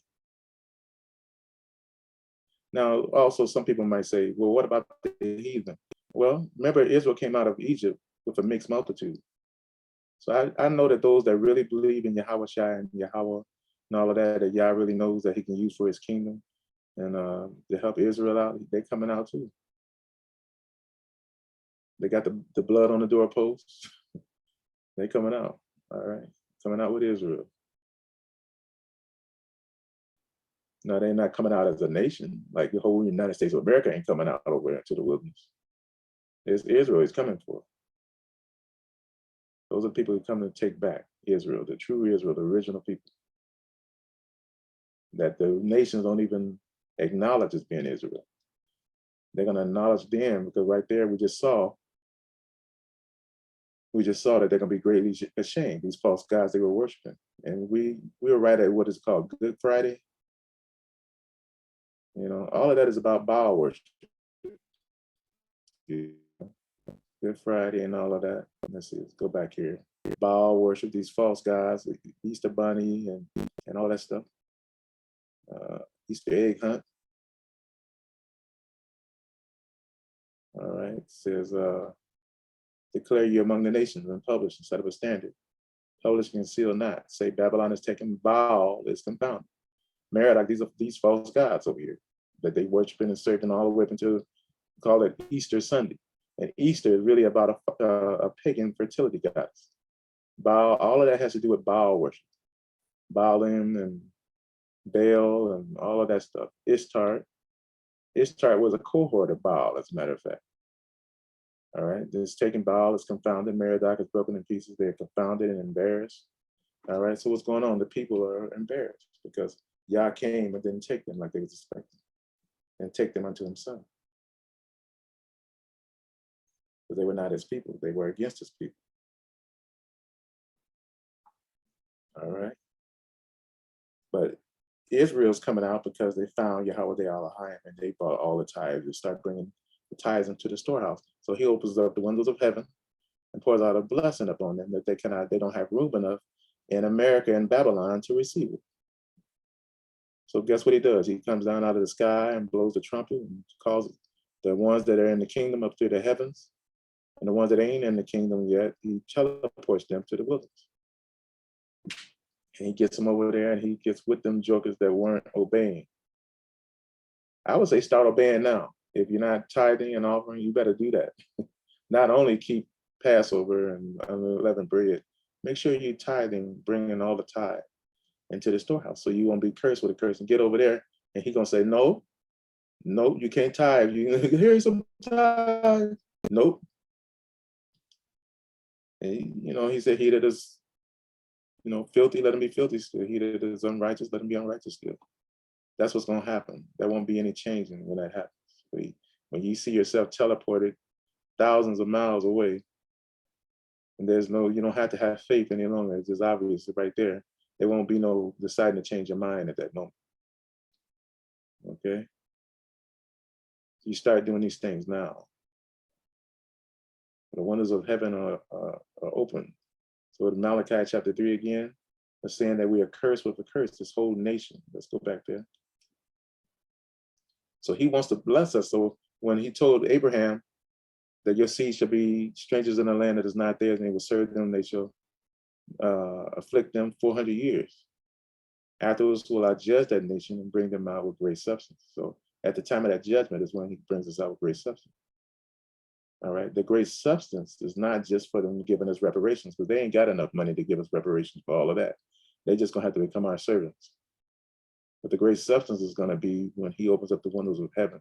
And he has all of the other nations that love him, giving gold, silver, and bringing up on his altar all types of stuff. And he's going to glorify, the scripture says he's going to glorify the place of his feet. I'm going to show you that in a little bit here. But let's see.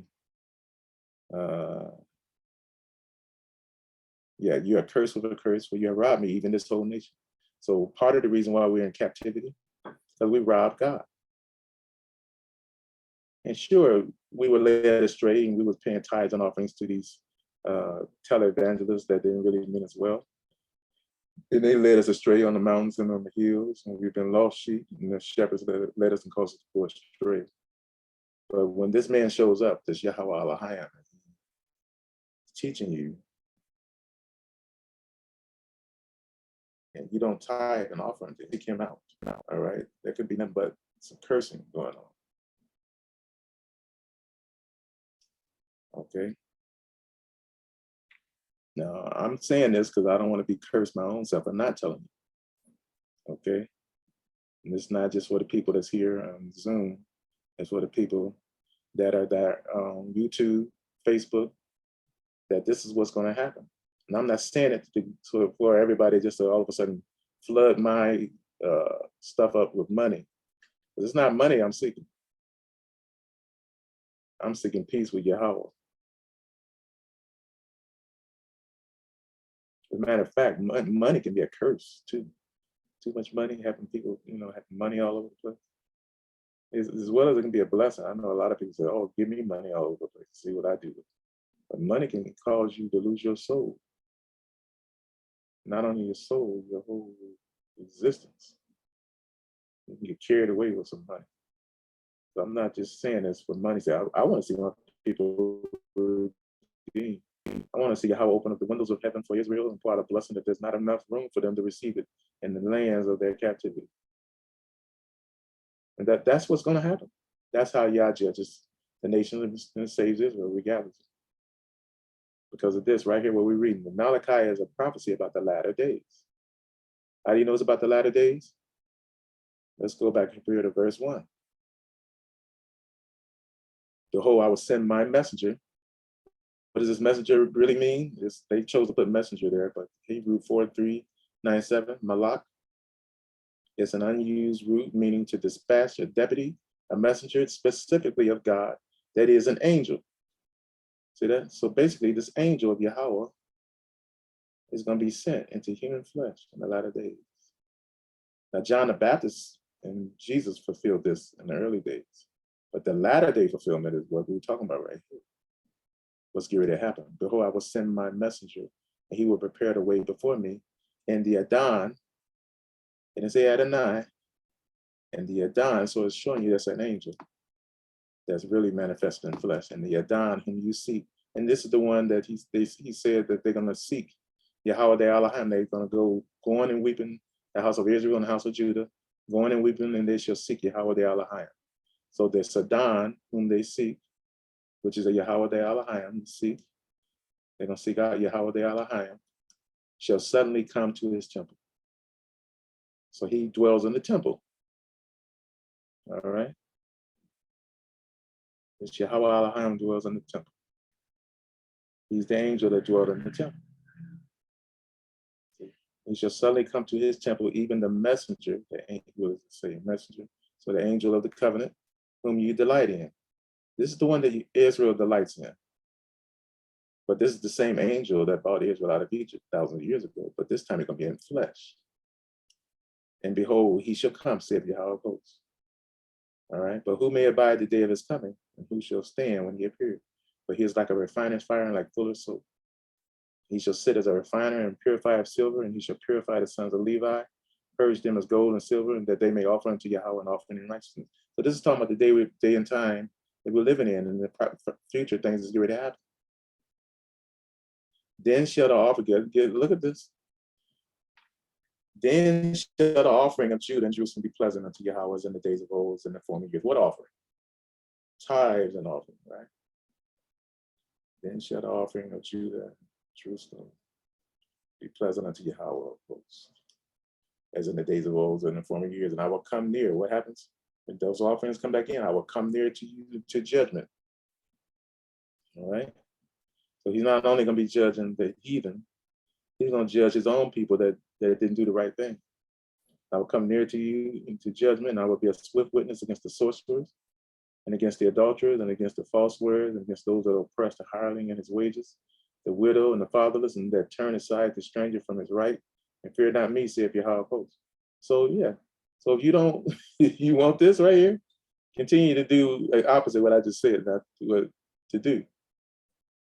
Because the offering of Judah and Jerusalem will be pleasant unto Yahweh when this thing goes, when it kicks off, when they start giving the tithes and offerings unto Yahweh Elohim again.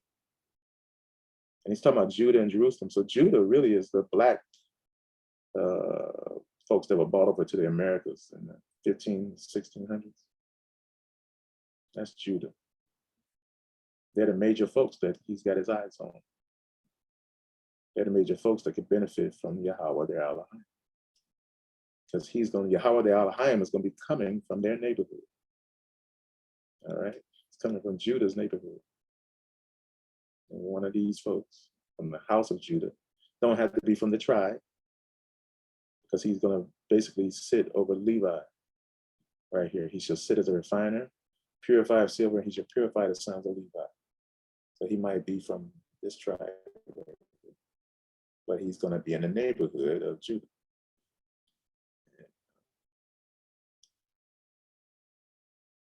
These are the people that's going to really Yahweh the Elohim. How did they seek Yahweh the Elohim? Well, we just read it in Malachi chapter 3, verse 6 on, by tithes and offerings, so they won't be cursed anymore. And he will open up the windows of heaven for them. While he's opening up the windows of heaven for them to pour out a blessing, he's pouring out wrath on the other nations. But if you're Israelite and you decide, I'm going to do my own thing anyway. Okay. Because he said right here, and I will come near to you in judgment. I will be a swift witness. And most of the people that would not like to basically tithe and do these things that's going to bless Israel, this is what they are. They're sorcerers. No, I'm not. They're adulterers. No, I'm not. False words, might as well say liars. No, I'm not. Right. Those that oppress hireling his wages, and widows and the fatherless, turn aside the stranger from his right, and they fear not me, saith Yahweh. So in order to not do these things, you don't fear Yahweh. And like I said, when we first came out of Egypt in the first place into the wilderness, we had a bunch of these folks right here. They did not fear Yahweh. The man came down on the mountain in flaming fire, and they could not hear his voice. They didn't want to hear his voice because his voice felt like they was going to die. He was that loud and that powerful. But they still disobeyed him and tested him anyway. That means they didn't fear him. They just only didn't want to hear that powerful voice. They just want to make sure that they didn't die, but they didn't fear Yahweh. All right. And these were our forefathers, you know. Some of us are just like these folks. So not only keep the commandments like Feast of Unleavened Bread and Passover, holy days, but remember that we're cursed with a curse because we robbed God. But pray a nice Yah about it. If he wants you to, if you feel like you want to tie the Oral Roberts, TBN or whatever, and I wouldn't recommend that. If you got a Hebrew Israelite teacher, you're a Hebrew from the tribe of Judah, from Levi, Benjamin, or even from one of the other tribes, and you got a teaching, you got a ministry teaching you the truth. The closer you get to that angel, the more powerful your tithes and offerings going to be. So if you tithe to IUIC, it should be a blessing. But the closer you get to the angel, the more powerful those tithes and offerings are going to be. Now, if he doesn't reward you right off the top, what you want, give me money back, so I'm not going to tithe any longer. It's probably because he's working on your attitude, working on your character. So when you tithe to Yahweh, he'll take care of it. He will rebuke the devourers. He won't let nobody rob you. But he'll start working on you. If you got a jacked up character, personality that is not attractive for his kingdom, he'll start working on you, start disciplining you, you know? And then it's up to us to recognize this Yahweh disciplining me. And let me pray unto him and ask him what I must do to get this curse off of me, or whatever this is. Because you can still be cursed if you get tithes and offerings, even to the angel. Because if you are basically bad mouthing Yah, what is it called? Murmuring and they murmur, and I forget what else that word is that Israel did in the wilderness. People still do that because things don't go so well for them after they've done what they thought they should have done. There's always a reason, okay? There's always a reason. I go through some stuff too, but I don't sit around. I try not to sit around and say, oh God, why are you doing this to me? I go through some things also. I basically start searching to find out what it is that I must do. Now, sometimes you go through some things. You go through some things not because of what you've done wrong, but as a testing, so you could grow. All right. Now, in the latter days, even Yahweh went through testing. And anytime you're the most righteous person on earth and you get killed, get crucified and rejected by the religious establishment of your day, and they should have received you. You know, you would think, boy, what happened? What that person must have been a sinner. No, Yahweh was not a sinner. All right. They thought Job's friends thought Job had done something wrong. No, Yah had to tell Job to pray for them because he was going to get a hold to them because they didn't speak right about him during his ordeal. Sometimes righteous people go through testing and scourging and tribulation. And it's usually to make you more righteous, is to shine you up. All right, that's what this thing is about. That's when I say it takes a real man, real woman to really walk with God. Not somebody that got sexual organs, all right? But somebody that's, that's really a real spiritual man, woman. That's the real deal. All right? Because Yah's going to take you through some things. All right? And that's what Israel's gone through all through our history, is testing, rebuke, and stuff because of sin. Yah has spanked our butts. That's why it says, he showed his word unto Jacob, his statutes and judgments unto Israel. He has not dealt so with any other nation. As for his judgments, they have never known them. The other nations have never been spanked for their sins so that they can become righteous. They've never been spanked. Either they was threatened, and if they didn't take heed, Yah destroyed them. But with us, Yah didn't destroy us. He sent prophets over hundreds of years, for a long time, and warned us of serious repercussions. And when we went through those repercussions, we weren't destroyed. But the other nations that he warned and they didn't listen, he destroyed them. All right. But Israel, he doesn't do that. He treats Israel as a child, as a son, as his own. So he's not, when he disciplines Israel, he's not destroying Israel. He's trying to scourge Israel like a man would whip his child, would discipline his child. All right. But that doesn't mean in the end, there won't be some of us that will be really jacked up. I just don't want to be one of those people. All right. I'm going to speak it just like I speak to my own self. But, you know, as you see, that scripture says, as for his judgments, they have not known them. But he showed the one he showed his word unto and his statutes and judgments unto, those are the ones he's going to spank. So if you're getting spanked, all right, don't be sitting around cursing God or, you know, feeling sorry for yourself. Try to find out why you're getting spanked. Why Yahweh spanking?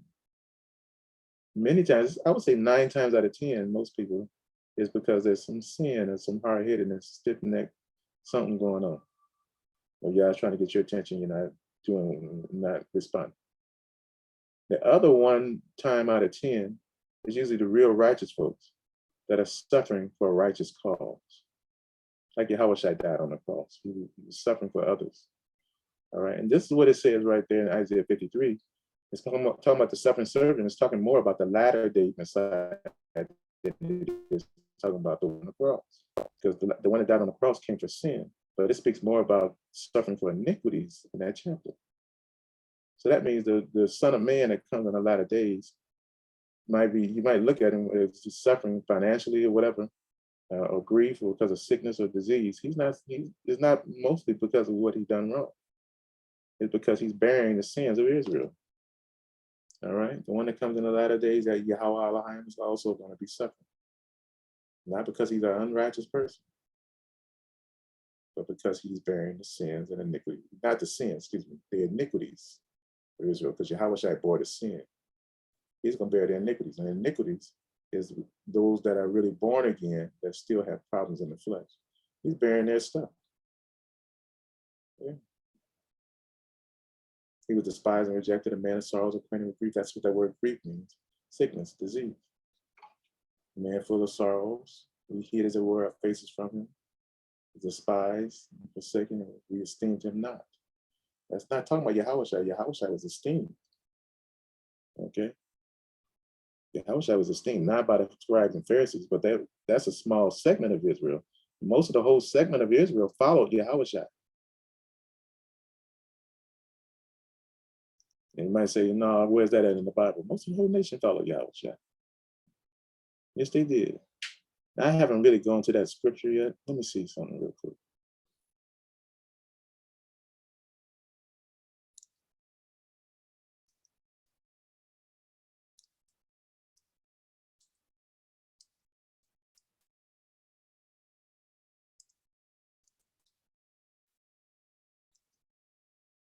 Let's see, 3 verses found on that.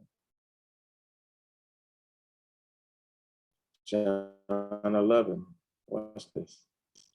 Was that Yahweh that was despised and nobody paid attention to him? Was he sick? Was Yahweh sick? No. All right. Verse 47, John 11:47. Then gathered the chief priests and the Pharisees and a council and said, what do we do? For this man doeth many miracles. If we let him thus alone, all men will believe on him. See that? We let him alone, all. So he had most of them people believing on him already. They knew that all men, not just some, not just a whole lot, all will believe on him. See that? So when we look at Isaiah 53, where it says he's a man despised, forsaken, and we hid as it were our face, that is not this man here. So they say that we let him thus alone, all men will believe on him. And the Romans shall come and take away both our place and nation. So that Isaiah 53 is talking mostly about the angel in the latter day that comes to Yahweh Elohim. That he would be suffering, he'd be rejected. Even Yahweh spoke about this man. Let me show you something.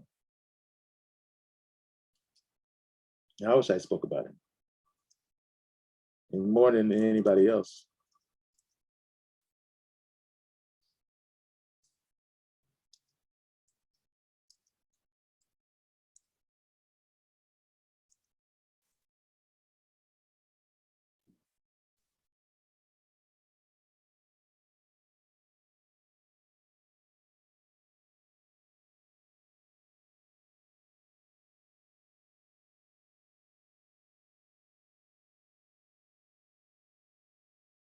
All right, watch this.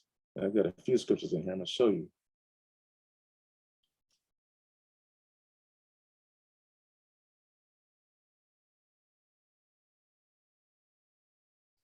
Luke 9:22. The Son of Man must suffer many things and be rejected of the elders and the chief priests and scribes and be slain and be raised the third day. All right, this is talking about Yahweh right here. All right. He would be rejected of who? Of the elders, chief priests, scribes, and slain and raised the third day. That's what they're celebrating right now. This is supposed to be Good Friday. Really, he was slain yesterday. I mean, last night, according to the history. Let's see, we're gonna search out that other one. Luke 17.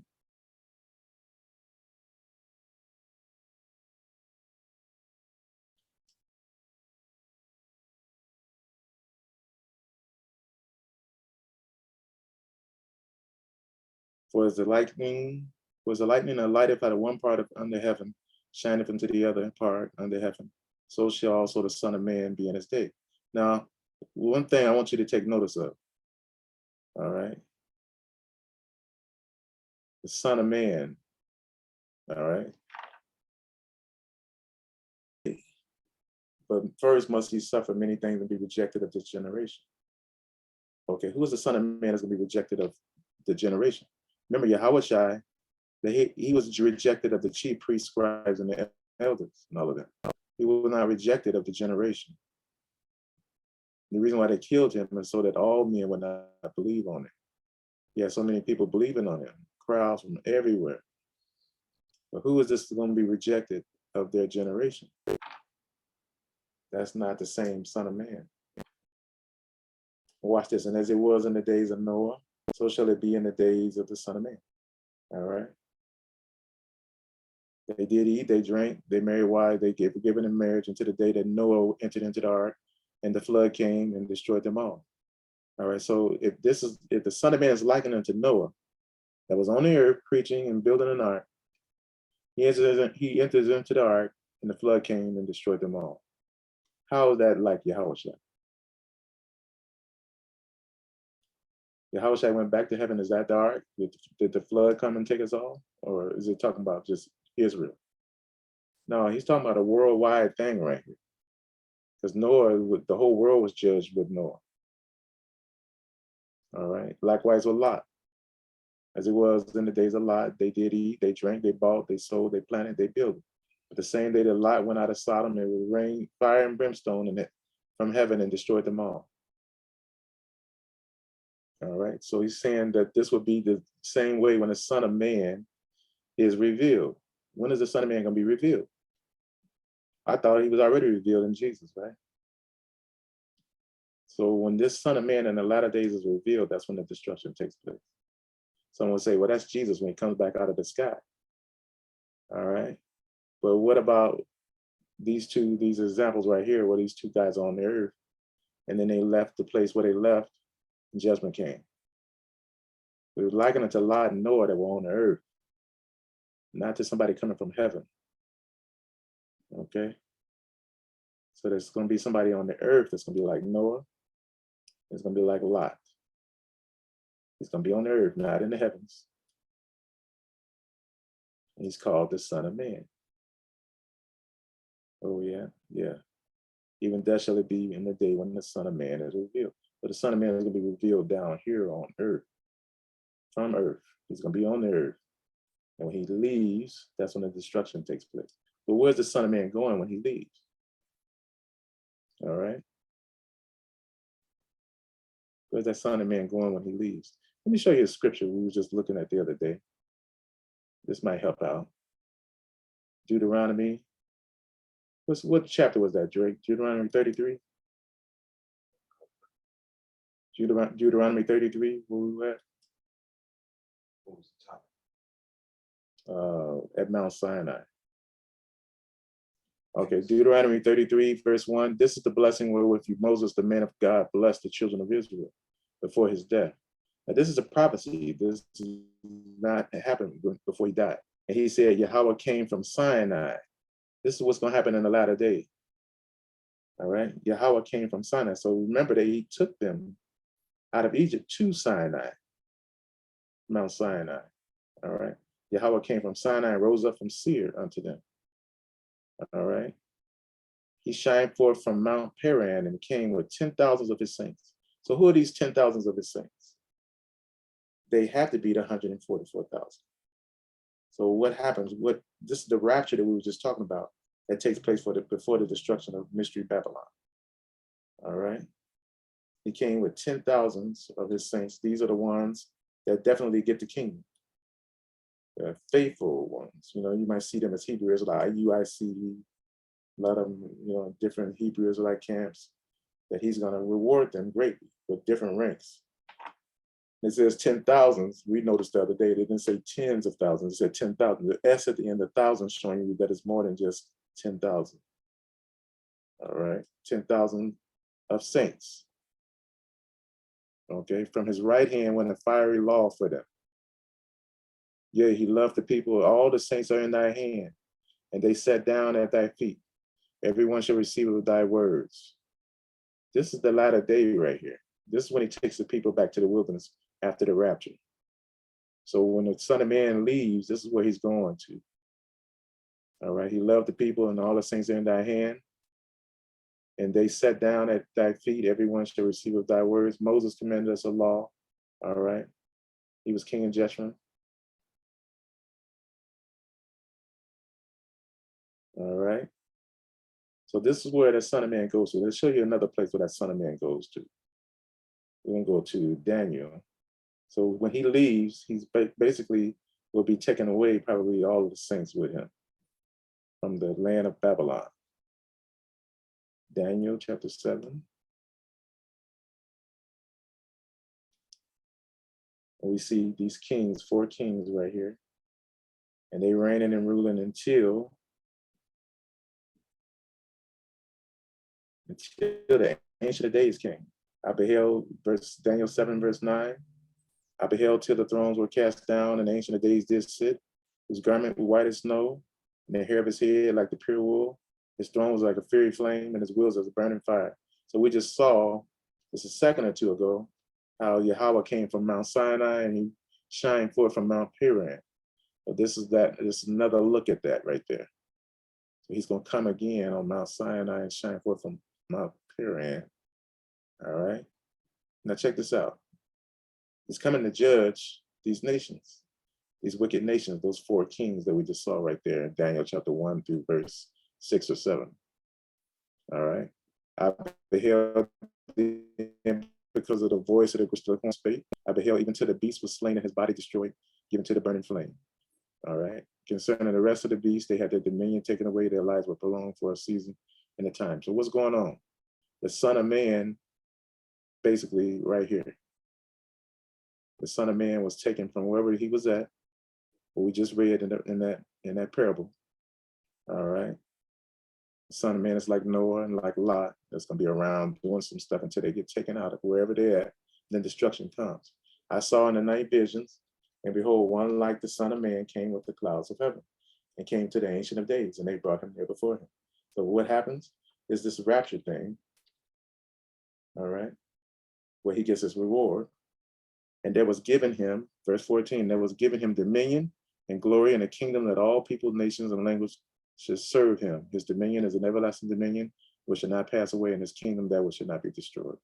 Has this happened yet? No. All right, so this is a future thing that happens. So when he's taken out of here, all right, and he'll probably be taken out first before the rapture of the church, because the word says, before she travailed, she brought forth a son. Israel brought forth. Let's see, Isaiah 66.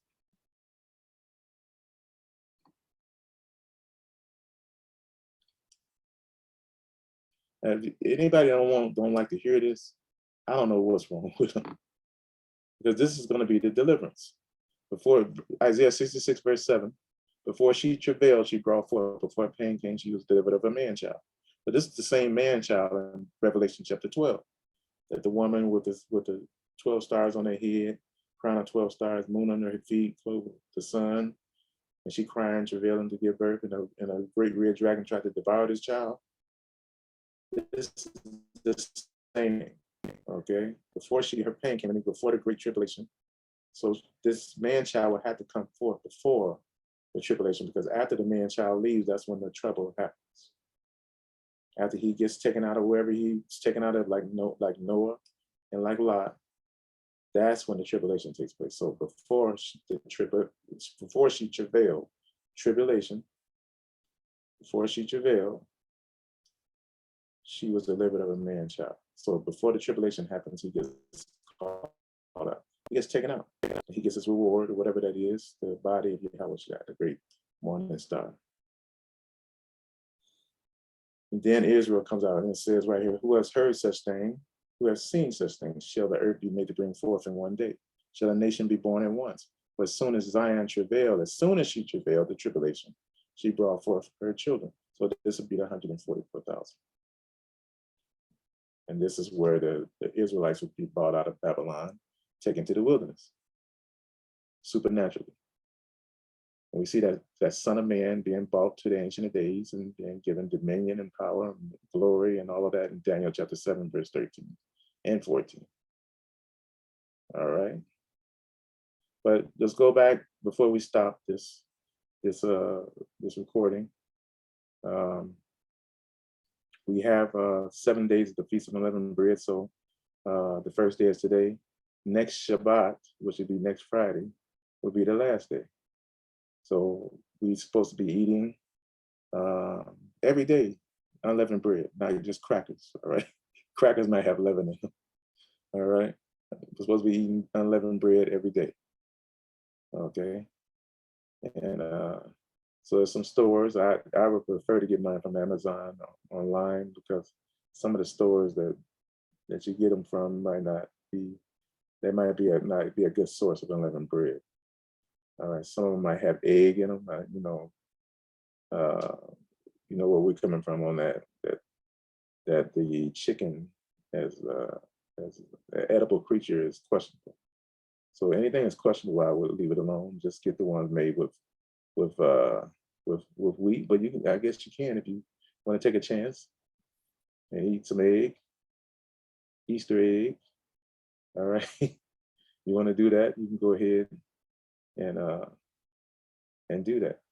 All right. I would not be touching any, if it's possible, touching any chicken and the eggs, and especially in unleavened bread with something that's supposed to be holy, without leaven in it. All right.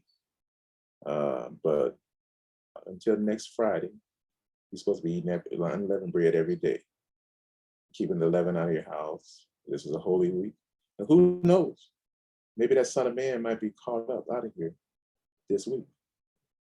Whereby we had a lamb, Yahweh Shai Mashiach, and we have the Son of Man in the latter days of unleavened. All right, getting taken out. And guess what? If he gets taken out of Babylon, wherever he's at, all right, that's when the day of judgment comes. That's when the tribulation takes place. He's just like Noah, just like Lot. All right, despised, rejected. He's not like Yahweh Shai in that situation there. He's not received.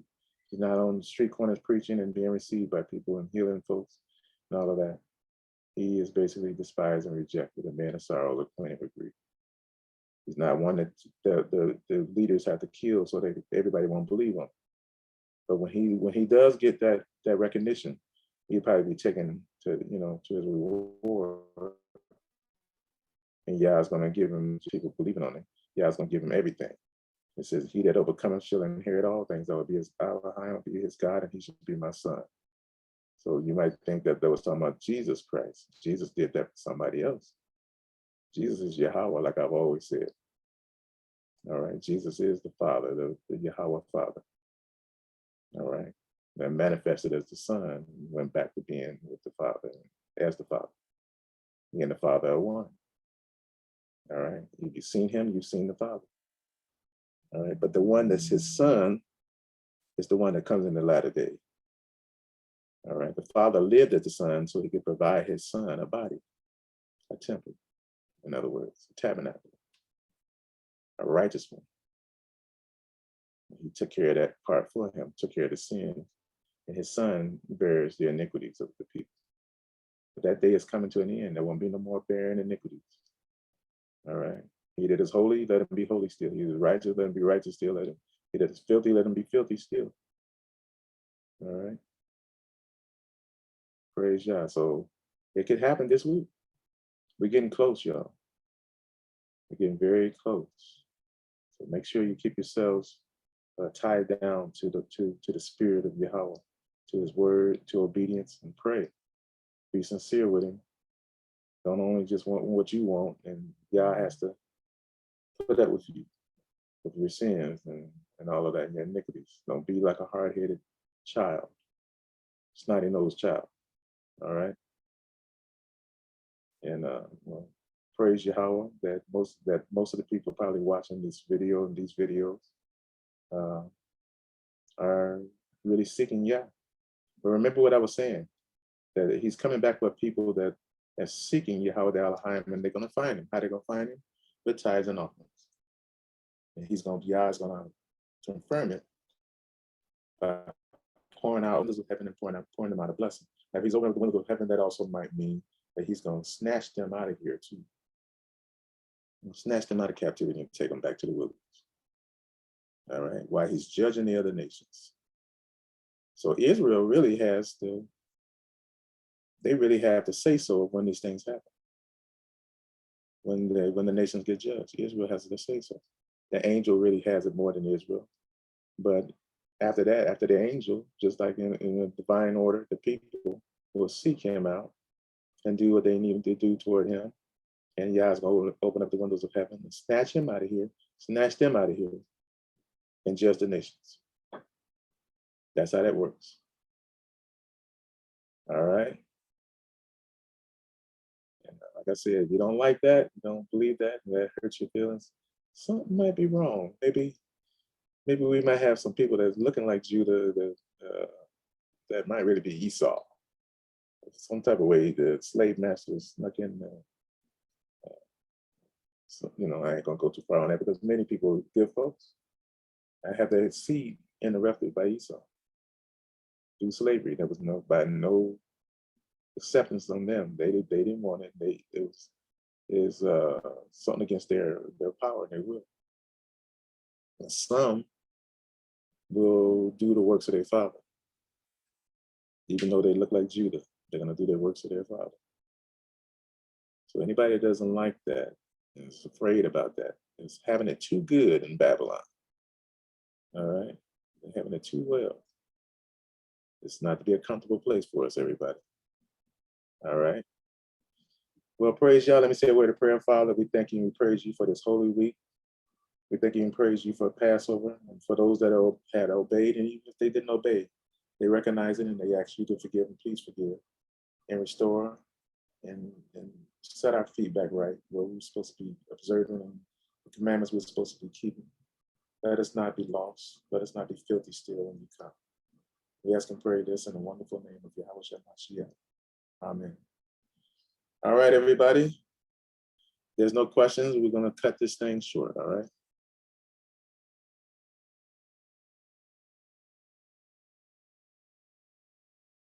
Shalom.